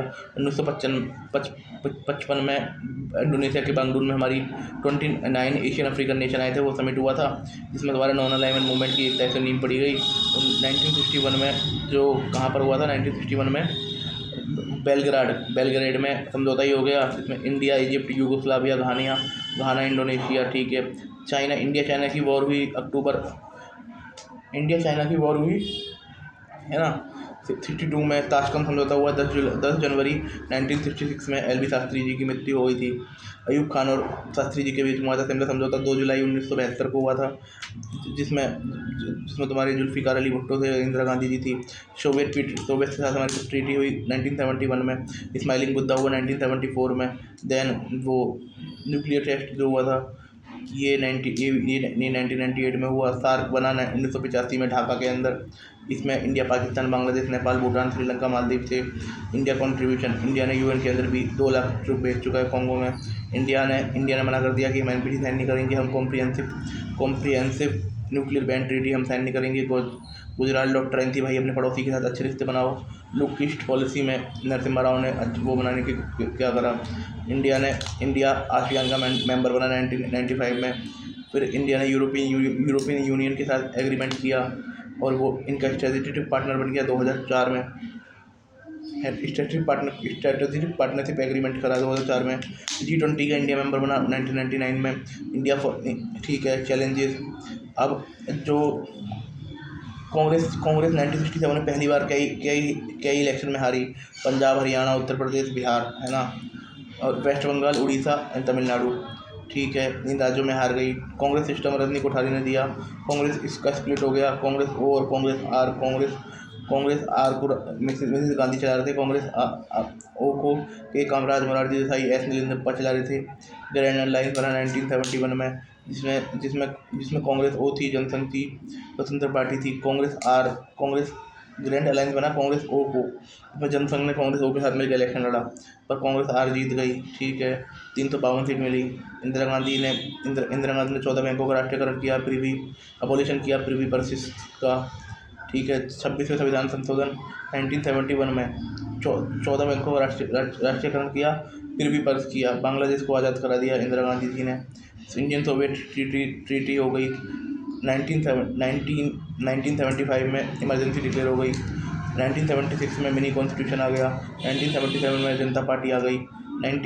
जनता पार्टी को 295 सीट मिली, पर कांग्रेस भी टूट गई टेम्परेरी रूप से।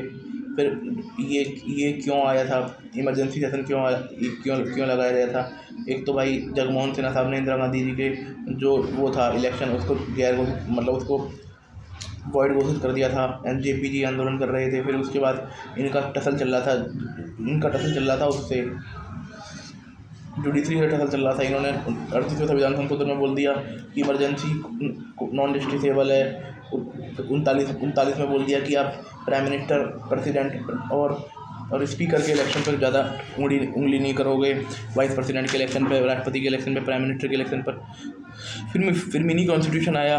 फिर ठीक है, फिर जनता पार्टी की सरकार बनी, जिसमें जनसंघ था, भारतीय लोकदल था और कांग्रेस वो था। फिर वो थी कांग्रेस ओ थी, जिसका साइन था हल्दर किसान इसका साइन था। मोरारजी देसाई पहले गैर कांग्रेसी वो बने, वो प्राइम मिनिस्टर बने। फिर साग कमीशन बैठा 1977 में जांच करने के लिए। जनता पार्टी की सरकार गिर गई। फिर चिपको आंदोलन हुआ 1973 में चमोली में सुंदरलाल बहुगुणा एंड चंडी प्रसाद भट्ट थे। उसका स्लोगन था इक्लोजीज परमानेंट इकोनॉमी। एंटी अरेक मूवमेंट हुआ दारू के विरोध में नेल्लौर में, आंध्र प्रदेश में, है ना। फिर नर्मदा बचाओ आंदोलन हुआ 1980 में, जिसमें नर्मदा बचाओ आंदोलन में तुम्हारा अरुंधति रॉय थी, बाबा आमटे थे, मेगा पाटकर थी, है ना। इन लोगों ने देश की बजिया बिठाने के में कोई कसर नहीं छोड़ी, देश की बजिया बिठाने में इन लोगों ने कोई कसर नहीं छोड़ी। दलित पैंथर हुआ महाराष्ट्र में बने दलित पैंथर 1972 में, इसमें जे बी पवार थे, नामदेव हसल थे, राजा ढाले थे, फाउंडिंग मेंबर थे इसके। ये यूएसए के ब्लैक पैंथर से इंस्पायर थे। भारतीय किसान यूनियन महेंद्र सिंह टिकैत सेवा बना, इला भट्ट ने सेवा बनाया। राइट टू इन्फॉर्मेशन आया जिसमें मजदूर किसान शक्ति संगठन का बहुत अच्छा रोल था। अरुणा रॉय थे, शंकर सिंह थे, निखिल देव थे। National alliance for people movement बना, ये इसने बहुत सारे मुद्दे उठाए। जब 1950 से ही मतलब जो रीजनल एस्पिरेशन उठने लगी थी, पहले पोटी रामा भाई के, फिर पंजाब में थोड़ा गड़बड़ हुआ 1966 में। आनंदपुर साहिब रिजोल्यूशन आया 1973 में। ऑपरेशन ब्लू स्टार हुआ। इंदिरा गांधी जी की 31 अक्टूबर 1984 जी को इंदिरा गांधी की हत्या हो गई। आसाम का मूवमेंट बिगन हुआ 1979 में। आसाम का मूवमेंट बिगन हुआ 1979 में। आसाम अकॉर्ड साइन हुआ अगस्त 1985 में। ऑल इंडिया आसाम, फिर आंसू, ठीक है। आसाम अकॉर्ड साइन हुआ। आसाम अकॉर्ड साइन हुआ, है ना, जिसमें फिर आसाम का मैटर हो गया 1979 में। फिर आसाम अकॉर्ड साइन हुआ 1985 में आंसू के साथ में, स्टूडेंट यूनियन के साथ में, ठीक है। बोडोलैंड का आंदोलन शुरू हो गया 1987 में। गोरखालैंड का शुरू हो गया 1980 में। सुभाष घी सिंह ऑफ ने बना ली गोरखा नेशनल आर्मी। ताले पिटो के मुँह के बल करोगे। नागालैंड को 1963 में फुल स्टेट का दर्जा दे दिया। शिलोंग अकॉर्ड साइन हुआ 1975 में गवर्नमेंट ऑफ इंडिया और नागा इंसर्जेंट के बीच में। मीज़ो नेशनल फ्रंट इंसर्जेंसी शुरू हो गई 1963 में, पर मीज़ो अकॉर्ड के साथ वो भी शांत हो गई। मीज़ो अकॉर्ड साइन किया गया 30 जून 1986 को राजीव गांधी सरकार ने। मणिपुर और त्रिपुरा को भी फुल फ्लैज स्टेट बना दिया गया 1972 में। पहले नागालैंड 1963 में, मणिपुर और त्रिपुरा 1972 में। मेघालय को आसाम से अलग कर दिया 1972 में। मिजोरम और अरुणाचल को 1979 में बना दिया। झारखंड, छत्तीसगढ़, उत्तराखंड को 2000 में बना दिया। तेलंगाना को 2 जून 2014 को बना दिया गया। फिर जनता पार्टी की सरकार गिर गई। फिर इंदिरा गांधी जी दोबारा पावर में आ गई। ब्लू स्टार ऑपरेशन हुआ 31 अक्टूबर 1984 को, हत्या हो गई। राजीव गांधी जी को 4 सीट मिली। 101 बीजेपी को 2 सीट मिली थी। जनरल इलेक्शन में मतलब अब तक की हाईएस्ट थी। और अब तक फिर वो फोर्थ स्कैंडल हुआ 1987 में। मंडल कमीशन ने रिपोर्ट दी वीपी सिंह ने। फिर वही राम जन्मभूमि का मैटर हो गया 6 दिसंबर 1992 को, है ना। फिर नरसिम्हा राव जी की सरकार बनी। 74 कॉन्स्टिट्यूशनल अमेंडमेंट आ गया। फिर तुम्हारा वो एलपीजी आ गई। फिर बीजेपी की सरकार बनी 13 दिन के लिए। फिर यूनाइटेड फ्रंट गवर्नमेंट बनी। पहले देवगौड़ा बने, फिर इंद्र कुमार गुजराल बने, फिर बीजेपी के एनडीए अलायंस की सरकार बनी। फिर पोखरण हुआ 1998 में। कारगिल हुआ जुलाई 1999 में। कांग्रेस लेड प्रोविंस, फिर कांग्रेस यूपीए बनी 2004 में, ठीक है। अब यूपीएससी ने हमसे पूछा था कि वो म्यूनसिपैलिटी पार्ट 9A में है, बिल्कुल सही बात है। इमरजेंसी प्रोविज़न पार्ट 18 में, बिल्कुल सही बात है।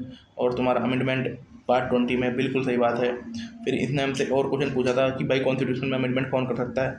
लोकसभा एंड राज्यसभा कर सकते हैं, है ना। फिर एक इसने हमसे पूछा था कि हमने कौन कौन सी चीज़ें कहाँ से ली हैं 1993 में। इसने हमसे पूछा DPSP हमने लिए हैं आयरलैंड से। और इमरजेंसी प्रोविज़न ये इसने लिए हैं जर्मनी बोला है, पर हमने ये इमरजेंसी प्रोविज़न 1935 के एक्ट से लिए हैं। फिर इसने हमसे बोला कि हमने पार्लियामेंट्री सिस्टम कहाँ से लिया है? यूके से। फंडामेंटल राइट लिए हैं यूएसए से। फिर 2005 में इसने पूछा 9th part of Indian constitution related with panchayat 910। देखो ये पूरा उठा के दे दिया, पूरा उठा के दे रखा है। जिस व्यक्ति ने 2005 का PYQ कर लिया होता है वो 2024 का PYQ इजीली कर लेता। पार्ट 9A वो म्यूनसिपैलिटी से रिलीज करता है वो, और आर्टिकल 243 से रिलेटेड है, ठीक है। अब देखते हैं part 9A part 9A P से ले तक 243 पी से ले तक 243 ZG तक है। ये म्यूनसिपैलिटी है। ये 74 अमेंडमेंट कॉन्स्टिट्यूशन अमेंडमेंट्स ऐड से वो करता है। ये पार्ट 8 292 से ले तक 360 इमरजेंसी प्रोविज़न है। 292 से ले तक 360 तक नेशनल इमरजेंसी, स्टेट इमरजेंसी, ठीक है। फाइनेंशियल सर्विस, ठीक है। फिर पार्ट 20 में amendment of the Indian constitution है, पार्ट 1 में यूनियन एंड टेरिटरी, पार्ट 2 में सिटीजनशिप, पार्ट 3 में फंडामेंटल राइट, पार्ट 4 में डीपीएसपी, पार्ट 4A में फंडामेंटल ड्यूटीज़, पार्ट 5 में यूनियन, पार्ट 6 में स्टेट, पार्ट 7 हटा दिया गया। पार्ट 8 में तुम्हारा पार्ट 8 में क्या है, ट्राइबल। पार्ट 8 में तुम्हारा यूनियन टेरिटरी है ना। पार्ट 9 में तुम्हारा पंचायत है, पार्ट 9A में तुम्हारा म्यूनसिपैलिटी है, पार्ट 9B में तुम्हारा कोऑपरेटिव सोसाइटी है, HT है ना। पार्ट 10 में तुम्हारा ट्राइबल है, पार्ट 11 में तुम्हारे रिश्ते हैं, पार्ट 12 में तुम्हारे वो हैं फाइनेंशियल रिश्ते, पार्ट 13 में ट्रेड एंड इंटर कॉमर्स है, पार्ट 14 में तुम्हारा UPSC है, पार्ट 14A में तुम्हारा वो है ट्रिब्यूनल है, पार्ट 15 में तुम्हारा इलेक्शन कमीशन है, पार्ट 16 में तुम्हारा special provision for certain classes, part 17 में तुम्हारा ऑफिशियल लैंग्वेज है, पार्ट 18 में तुम्हारा वो है इमरजेंसी है, पार्ट 19 में मिसलेनियस है, पार्ट 20 में अमेंडमेंट ऑफ कॉन्स्टिट्यूशन है, पार्ट 21 में तुम्हारा temporary and transitional special provision है। ठीक है, हमारा कॉन्स्टिट्यूशन सबसे बड़ा है, जब लागू हुआ था 395 आर्टिकल थे, 22 पार्ट थे, 8 शेड्यूल थे, और आज 25 पार्ट हैं और 12 शेड्यूल हैं, और बहुत सारे सोर्सेज से लिया गया, ये हम पीछे पढ़ चुके हैं। रिजिड और फ्लेक्सिबिलिटी दोनों है, फेडरल सिस्टम भी है और यूनिटरी भी है। फेडरल मान लीजिए डुअल पॉलिटी है ना, रिटर्न कॉन्स्टिट्यूशन है, सुप्रीमेसी ऑफ कॉन्स्टिट्यूशन है, इंडिपेंडेंट जुडिशरी है, बाई कैमरलिज्म है ना। यूनिटरी फीचर मान लीजिए स्ट्रॉन्ग सेंटर है ना, सिंगल कॉन्स्टिट्यूशन है, सिंगल सिटीजनशिप है, फ्लेक्सिबिलिटी ऑफ कॉन्स्टिट्यूशन है, इंटीग्रेटेड जुडिशरी है, appointment of governor bye centre, emergency provision है ना, गवर्नमेंट। फिर पार्लियामेंट्री फॉर्म ऑफ गवर्नमेंट ये होती है कि जिसमें executive is the part and the responsible to the legislature की, और जो प्रेसिडेंट होता है ना, वो एड ऑफ एडवाइस पर काम करता है, काउंसिल ऑफ मिनिस्टर की। हमारे यहाँ इंडियन पार्लियामेंट एक सुप्रीम बॉडी नहीं है, ब्रिटिश पार्लियामेंट की तरह। Supreme court is the final interpreter of constitution, integrated and independent judiciary. हमारी जुडिशरी इंडिपेंडेंट है, मतलब इंडिपेंडेंट और इंटीग्रेटेड, मतलब सारे कोर्ट एक दूसरे के नीचे काम करते हैं। Fundamental right bill of right से लिया गया, पॉलिटिकल डेमोक्रेसी की स्थापना करता है। डीपीएसपी हमारा सोशल इकोनॉमिक डेमोक्रेसी की स्थापना करता है। फंडामेंटल ड्यूटीज़ हमारा 11 है, स्वर्ण सिंह समिति से ली गई थी। पहले 10 थी, 82nd अमेंडमेंट 2002 से जोड़ी गई। पहला है नेशनल फ्लैग और बाई कॉन्स्टिट्यूशन की रक्षा कर लो। फिर है स्वतंत्र वालों की आज़ादी के लोगों की रक्षा कर लो। तीसरा है फिर देश की एकता अखंडता को बनाकर रखो। चौथा है लड़ाई हो तो आ जाना। पाँचवा है promote harmony spirit of common brotherhood. छठा है value of preservative and cultural heritage. सातवां है प्रोजेक्ट इन्वायरमेंट को बचा लो, प्रोटेक्ट इन्वायरमेंट। आठवां है डेवलप साइंटिफिक टेम्पर। नौवां है सेफ गार्ड को वो कर लो। 10वां है स्ट्राइव टू एक्सीलेंस। 11वां है 6 से 14 साल के बच्चों को स्कूल पढ़ा लो। फिर सेकुलरिज्म 1972 में 42वें अमेंडमेंट के थ्रू जोड़ा गया। यूनिवर्सल एडल्ट फ्रेंचाइज है। 61वें संविधान संशोधन 98 से वोट देने की उम्र को 18 से 16 कर दिया गया। और 326 आर्टिकल में यूनिवर्सल एडल्ट फ्रेंचाइज के बारे में दे रखा है। पार्ट टू इंडियन कॉन्स्टिट्यूशन 5 से 11 डील करता है कॉन्स्टिट्यूशन से। देन फिर तुम्हारा इंडिपेंडेंट बॉडी की बात हुई है ना। इंडिपेंडेंट बॉडी की बात हुई है, वो इलेक्शन कमीशन है 324 से 329 तक। यूपीएससी है 315 से 323 तक। स्टेट पब्लिक सर्विस कमीशन है 315 में। कैग है 148 में। इमरजेंसी प्रोविज़न 352 से लेकर 360 तक है। फंडामेंटल राइट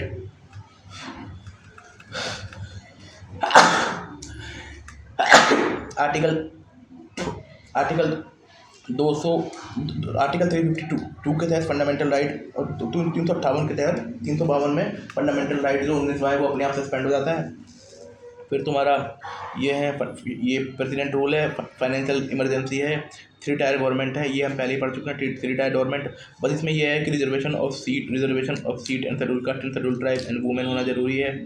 और ये 74 अमेंडमेंट में। और एक मुद्दा देख लेते हैं, डायरेक्ट इलेक्शन होगा हर उसके लिए मैंडेटरी है। डायरेक्ट इलेक्शन मैंडेटरी है, ठीक है। 5 साल का टेन्योर है, फिक्स टेन्योर। कोऑपरेटिव सोसाइटी ये जेड टी से लेकर जेड तक, ठीक है ना। ये 97 कॉन्स्टिट्यूशनल अमेंडमेंट से जुड़ा हुआ है और ये 9B में है। देन आप मान लीजिए ये क्या था, यूपीएससी ने हमसे दोबारा पूछा कि कॉन्स्टिट्यूशन के में कौन सी स्टेटमेंट ठीक है। ये स्टेटमेंट ठीक है कि इंटर स्टेट क्वारंटीन एक इंटर स्टेट है, मैं इंट्रा समझ रहा था। इंटर स्टेट होता है एक बाह्य राज्य, अंतर्राज्य, और इंट्रा स्टेट होता है भीतर राज्य। इंट्रा स्टेट होता है भीतर राज्य। इंटर स्टेट क्वारंटीन तुम्हारे यूनियन लिस्ट में है। फिर यूपीएससी ने हमसे पूछा था कि 2004 में कि इनमें से कौन कौन सा क्या है। बस ये स्टॉक एक्सचेंज है, ये हमारे यूनियन लिस्ट में है। बाकी फॉरेस्ट कंकरेंट लिस्ट में है, पोस्ट ऑफिस सेविंग बैंक ये यूनियन लिस्ट में है, पब्लिक हेल्थ स्टेट लिस्ट में है। Which one of the following is not in state list under constitution of India. ये इनमें से कौन सा स्टेट लिस्ट में नहीं है, स्टेट लिस्ट में नहीं है। इंश्योरेंस नहीं है, फिशरीज है, एग्रीकल्चर है, बैटिंग एंड गैमलिंग है। फिर इसमें यूपीएससी ने 31B के बारे में पूछा। ये 31B हमारा 9th शेड्यूल से रिलेटेड है, ये हमने पहले ही अभी पढ़ के आए हैं थोड़ी देर पहले। फिर हम inter state trade and commerce union list में 42वां। इंटर स्टेट माइग्रेशन ये भी यूनियन लिस्ट में है। इंटर स्टेट क्वारंटाइन ये भी यूनियन लिस्ट में है। कॉर्पोरेशन टैक्स ये भी यूनियन लिस्ट में है। अब लिस्ट अगर देखनी है तो inter state trade and commerce 42वें लिस्ट में है। इंटर स्टेट माइग्रेशन 81 लिस्ट में है। इंटर स्टेट क्वारंटीन भी 81 में है। और इंटर स्टेट कॉर्पोरेशन ये 85 लिस्ट में है। ठीक है, अब आप ले लीजिए, है ना, यूनियन लिस्ट ले लीजिए। ओरिजिनली 98 सब्जेक्ट थे, अब 99 है। स्टेट लिस्ट में 66 सब्जेक्ट थे, अब 59 है। कंकरेंट लिस्ट में 47 सब्जेक्ट थे, अब 52 हैं। पार्लियामेंट के पास एक्सक्लूसिव पावर है यूनियन लिस्ट के पास में, स्टेट लेजिस्लेचर के पास स्टेट लिस्ट के ऊपर। और पार्लियामेंट और स्टेट लेजिस्लेचर दोनों कंकरेंट लिस्ट बना सकते हैं, परंतु अगर स्टेट उसकी परमिशन लिया है राष्ट्रपति तो स्टेट का लॉ चल जाएगा। Inter state trade and commerce 42वीं लिस्ट है। और इंटर स्टेट क्वारंटाइन ये 81वीं लिस्ट है। इंटर स्टेट माइग्रेशन ये 81वीं लिस्ट है। कॉर्पोरेशन टैक्स ये 81 लिस्ट है। टैक्स ऑन एग्रीकल्चर इनकम ये स्टेट लिस्ट है। क्रिमिनल लॉ एंड प्रोसीजर ये कंकरेंट लिस्ट है। एजुकेशन कंकरेंट लिस्ट है। फॉरेस्ट एंड ये कंकरेंट लिस्ट है। Welfare of labour welfare, factory, electricity, marriage, divorce ये भी कंकरेंट लिस्ट है। पार्लियामेंट नेशनल इमरजेंसी के दौरान वो बना सकता है। और आर्टिकल 249 ने बोल रखा है कि जब राज्यसभा पास कर दे 2/3 स्पेशल मेजोरिटी से तो 249 में तो पार्लियामेंट उस पर लॉ बना सकता है। ठीक है, अब trade and commerce with in state ये इंट्रा स्टेट है, ये तुम्हारा स्टेट लिस्ट में है। ये एक बहुत मस्त चीज़ है। ठीक है, ये एंट्री ऑफ एक्साइज ड्यूटी तम्बाकू की और गुड मैन्युफैक्चर की ये तुम्हारा यूनियन लिस्ट में है। एल्कोहलिक लिकर की और फॉर ह्यूमन कंजम्पशन ये तुम्हारा स्टेट लिस्ट में है। अफीम का स्टेट लिस्ट में है। Narcotic drugs and narcotics, Indian hemp का ये सब स्टेट लिस्ट में है। ये any matter residuary power 97 list है। 97 लिस्ट है तुम्हारा यूनियन की, है ना। फिर 82 में यूनियन लिस्ट में tax on other than agriculture income. फिर tax on sale on purchase के लिए पैसा कौन लेता है, ये लेते हैं। इंश्योरेंस भी यूनियन लिस्ट में 47वां है। सिनेमा सेंसन का 60वां है। स्टेट लिस्ट में है industry subject to control by union under the union list. ठीक है, water to stay, irrigation, water supply, embankment ये तुम्हारे स्टेट लिस्ट में है। Agriculture, fisheries, agriculture, education and research ये तुम्हारा स्टेट लिस्ट में है। ठीक है, ये trade and commerce in and production supply of food stuff, cattle fodder, cotton, raw jute ये सब कंकरेंट लिस्ट में है। Economic and social planning concurrent list में है। Social security and social insurance and public employment and unemployment ये तुम्हारा concurrent list में है। 24वीं एंट्री है ये वेलफेयर ऑफ द लेबर, ये भी तुम्हारा welfare of the labour, liability, workman ये सब उसमें है। पेंशन ये सब कंकरेंट लिस्ट में है। Legal, medical and other profession, lawyer, medical and other profession ये उसमें है। Vital statistics including registration, child of birth concurrent list में है। Port other than major port ये भी कंकरेंट में है। प्राइस कंट्रोल कंकरेंट लिस्ट में है। ठीक है, आर्टिकल 248 में 97 लिस्ट है यूनियन की, उसमें रेसिडुअरी पावर की बात की गई है। 248 में बोल रखा है कि हाँ वो रेसिडुअल पावर। तो देन यूपीएससी ने हमसे पूछा था आर्टिकल 21 के बारे में, राइट टू प्राइवेसी 2021 में ये पूछ चुका है यूपीएससी। देन हमसे इसने 2018 में ये पूछ चुका है राइट टू प्राइवेसी के बारे में। और डाटा प्रोटेक्शन लॉ के बारे में इसने हमसे पूछा 2019 में ये लाया था data protection, general data protection regulation, ये यूरोपियन यूनियन लाया था। Fairly easy question, right to privacy has been recognised by supreme court as a supreme court of India as a fundamental right under article 21 constitution. ठीक है, right to privacy में देख ले क्या क्या आता है। Right to life, dignity, environment, hazardous industries, water pollution. Right to livelihood भी है, राइट टू लाइवलीहुड उसमें भी है तुम्हारा। राइट टू प्राइवेसी है, राइट टू शेल्टर है, राइट टू हेल्थ है। 14 साल के बच्चे तक की एजुकेशन है, फ्री लीगल एड है, सॉलिटरी कन्फाइनमेंट के अगेंस्ट है, स्पीडी ट्रायल है, against handcuffing, against human treatment, delayed education, travel abroad, bonded labour, custodial harassment, emergency medical aid, doctor, timely treatment in government hospital, right not to driven out state, right to fair trial, right to prisoner to have necessity life, right to women treated decency and dignity, right against public hanging, right to road hilly area, right to information, right to reputation, right to appeal from a judgment of a conviction, or right of a family pension, right of A social and economic justice and empowerment. ठीक है, against the bar fatter, मतलब वो पैर में बेड़ियाँ डालोगे। Right against social and economic justice and empowerment, right to appropriate life insurance policy, right to sleep, right to freedom from noise pollution, right to sustainable development, right to opportunity, right to decent burial and cremation, right to marry a person of choice, right to die with dignity. ठीक है, then UPSC ने हमसे ना ये बारे theatre command के ऊपर पूछा था, सीडीएस के बारे में। एक तो CDS permanent chairman of chief of staff committee CDS होते हैं, और इसने बोला था कि वो तीनों मिलिट्री के कमांड करते हैं। नहीं भाई, वो उनका काम केवल कोऑर्डिनेशन का है, कोऑर्डिनेशन का काम है उनका क्या, मतलब ठीक है। और इसने बोला था कि ये प्रिंसिपल मिलिट्री एडवाइज़र होते हैं डिफेंस मिनिस्टर के, ये बात तो बिल्कुल ठीक है। देन इसने हमसे कमेटी के बारे में पूछा था, वो तो कोई काम का ही नहीं है खैर। फिर इन्होंने हमसे वही रेलवे के बारे में, पेरी क्वीन इंजन के बारे में पूछा। सबसे पुराना इंजन है और इंडियन रेलवे घुमाती है, जर्नी करती है वाइल्ड लाइफ हेरिटेज में। Which one of the following country recently defence agency, Japan defence agency को मिनिस्ट्री बना दिया। जापान में भी ओकिनावा में प्रोटेस्ट हो रहे हैं यूएस आर्मी के अगेंस्ट में, आगे बढ़ने वाले हैं। CDS is the permanent chairman of chief of staff committee, replacing the earlier rational system. ठीक है, CDS does not have a military, मतलब उसके पास कमांड नहीं है, पर वो रिस्पेक्टिव कोऑर्डिनेशन और एडवाइजरी है। ऐसे नहीं वो जाकर उसको कमांड देने लग जाएगा एयरफोर्स में, एयर मार्शल को। CDS is the principal adviser to defence minister. ठीक है, थिएटर कमांड है, थिएटर कमांड की बात चल रही है। इसमें 4 नॉर्दर्न कमांड बनाएगी चाइना के लिए, वेस्टर्न बनाएगी पाकिस्तान के लिए, एयर कमांड बनाएगी उसके लिए, एंड देन एक बनेगी मैरीटाइम कमांड।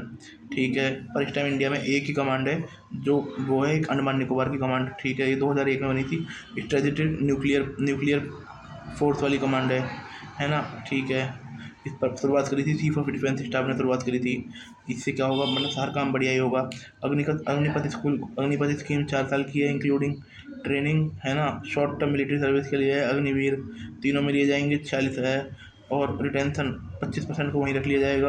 11,71,000 रुपये आपको पकड़ा दिए जाएंगे। ये टैक्स फ्री है भाई, सबसे बड़ी बात है। कंट्रीब्यूशन प्लस इंटरेस्ट और टैक्स फ्री है ये चीज़ कहीं नहीं पूछी, tax free. 40 lakh non contributory insurance cover है, 1 करोड़ रुपये डेथ वाला इंश्योरेंस कवर है non contributory, plus non gratuity payment 30% of सेवानिधि मिल जाएगी आपको। 17.5 साल से 21.5 साल है, शुरुआत में 23 साल तक कर दिया था। प्रायोरिटी ऑफ रिक्वायरमेंट आसाम है, rifle and CAPF, no pension benefit. Integrated defence staff, ये 23 इंटीग्रेटेड डिफेंस स्टाफ 23 नवंबर 2021 को बना था न्यू दिल्ली में। इसे हेड कौन करता है, headed by integrated defence staff to chairman chief staff committee. बस ठीक है, इतना ही बहुत है। जिसमें तुम्हारे DRDO और फॉरेन मिलिट्री एंटिटी सभी लिखता है। मतलब ये केवल इंटीग्रेटेड है, मतलब सारे सब लोग मिलकर अच्छी तरह काम करें। न्यूक्लियर डॉक्ट्राइन, इंडिया की nuclear doctrine credible minimum deterrence की है, नो फर्स्ट यूज़ है, और जिसने एक बार कर दिया उसकी माफ़ी नहीं कर दी जाएगी। जो न्यूक्लियर छोड़ने की जो राइट है वो सिविल पॉलिटिकल लीडरशिप के पास होगा। कोई ऐसी कंट्री जिसके पास न्यूक्लियर बम नहीं है उसके अगेंस्ट हम न्यूक्लियर बम छोड़ेंगे ही नहीं। Continue commitment to global under, मतलब भाई अगर दुनिया चाहती है कि ग्लोबल न्यूक्लियर डिसआर्मेंट हो तो हम तो चाहते हैं। हम nuclear command authority chair by prime minister, sole authority to authorise it. ठीक है, executive council headed by national security adviser. जो एजुकेटिव काउंसिल होती है वो नेशनल सिक्योरिटी एडवाइज़र द्वारा हेड होती है ना।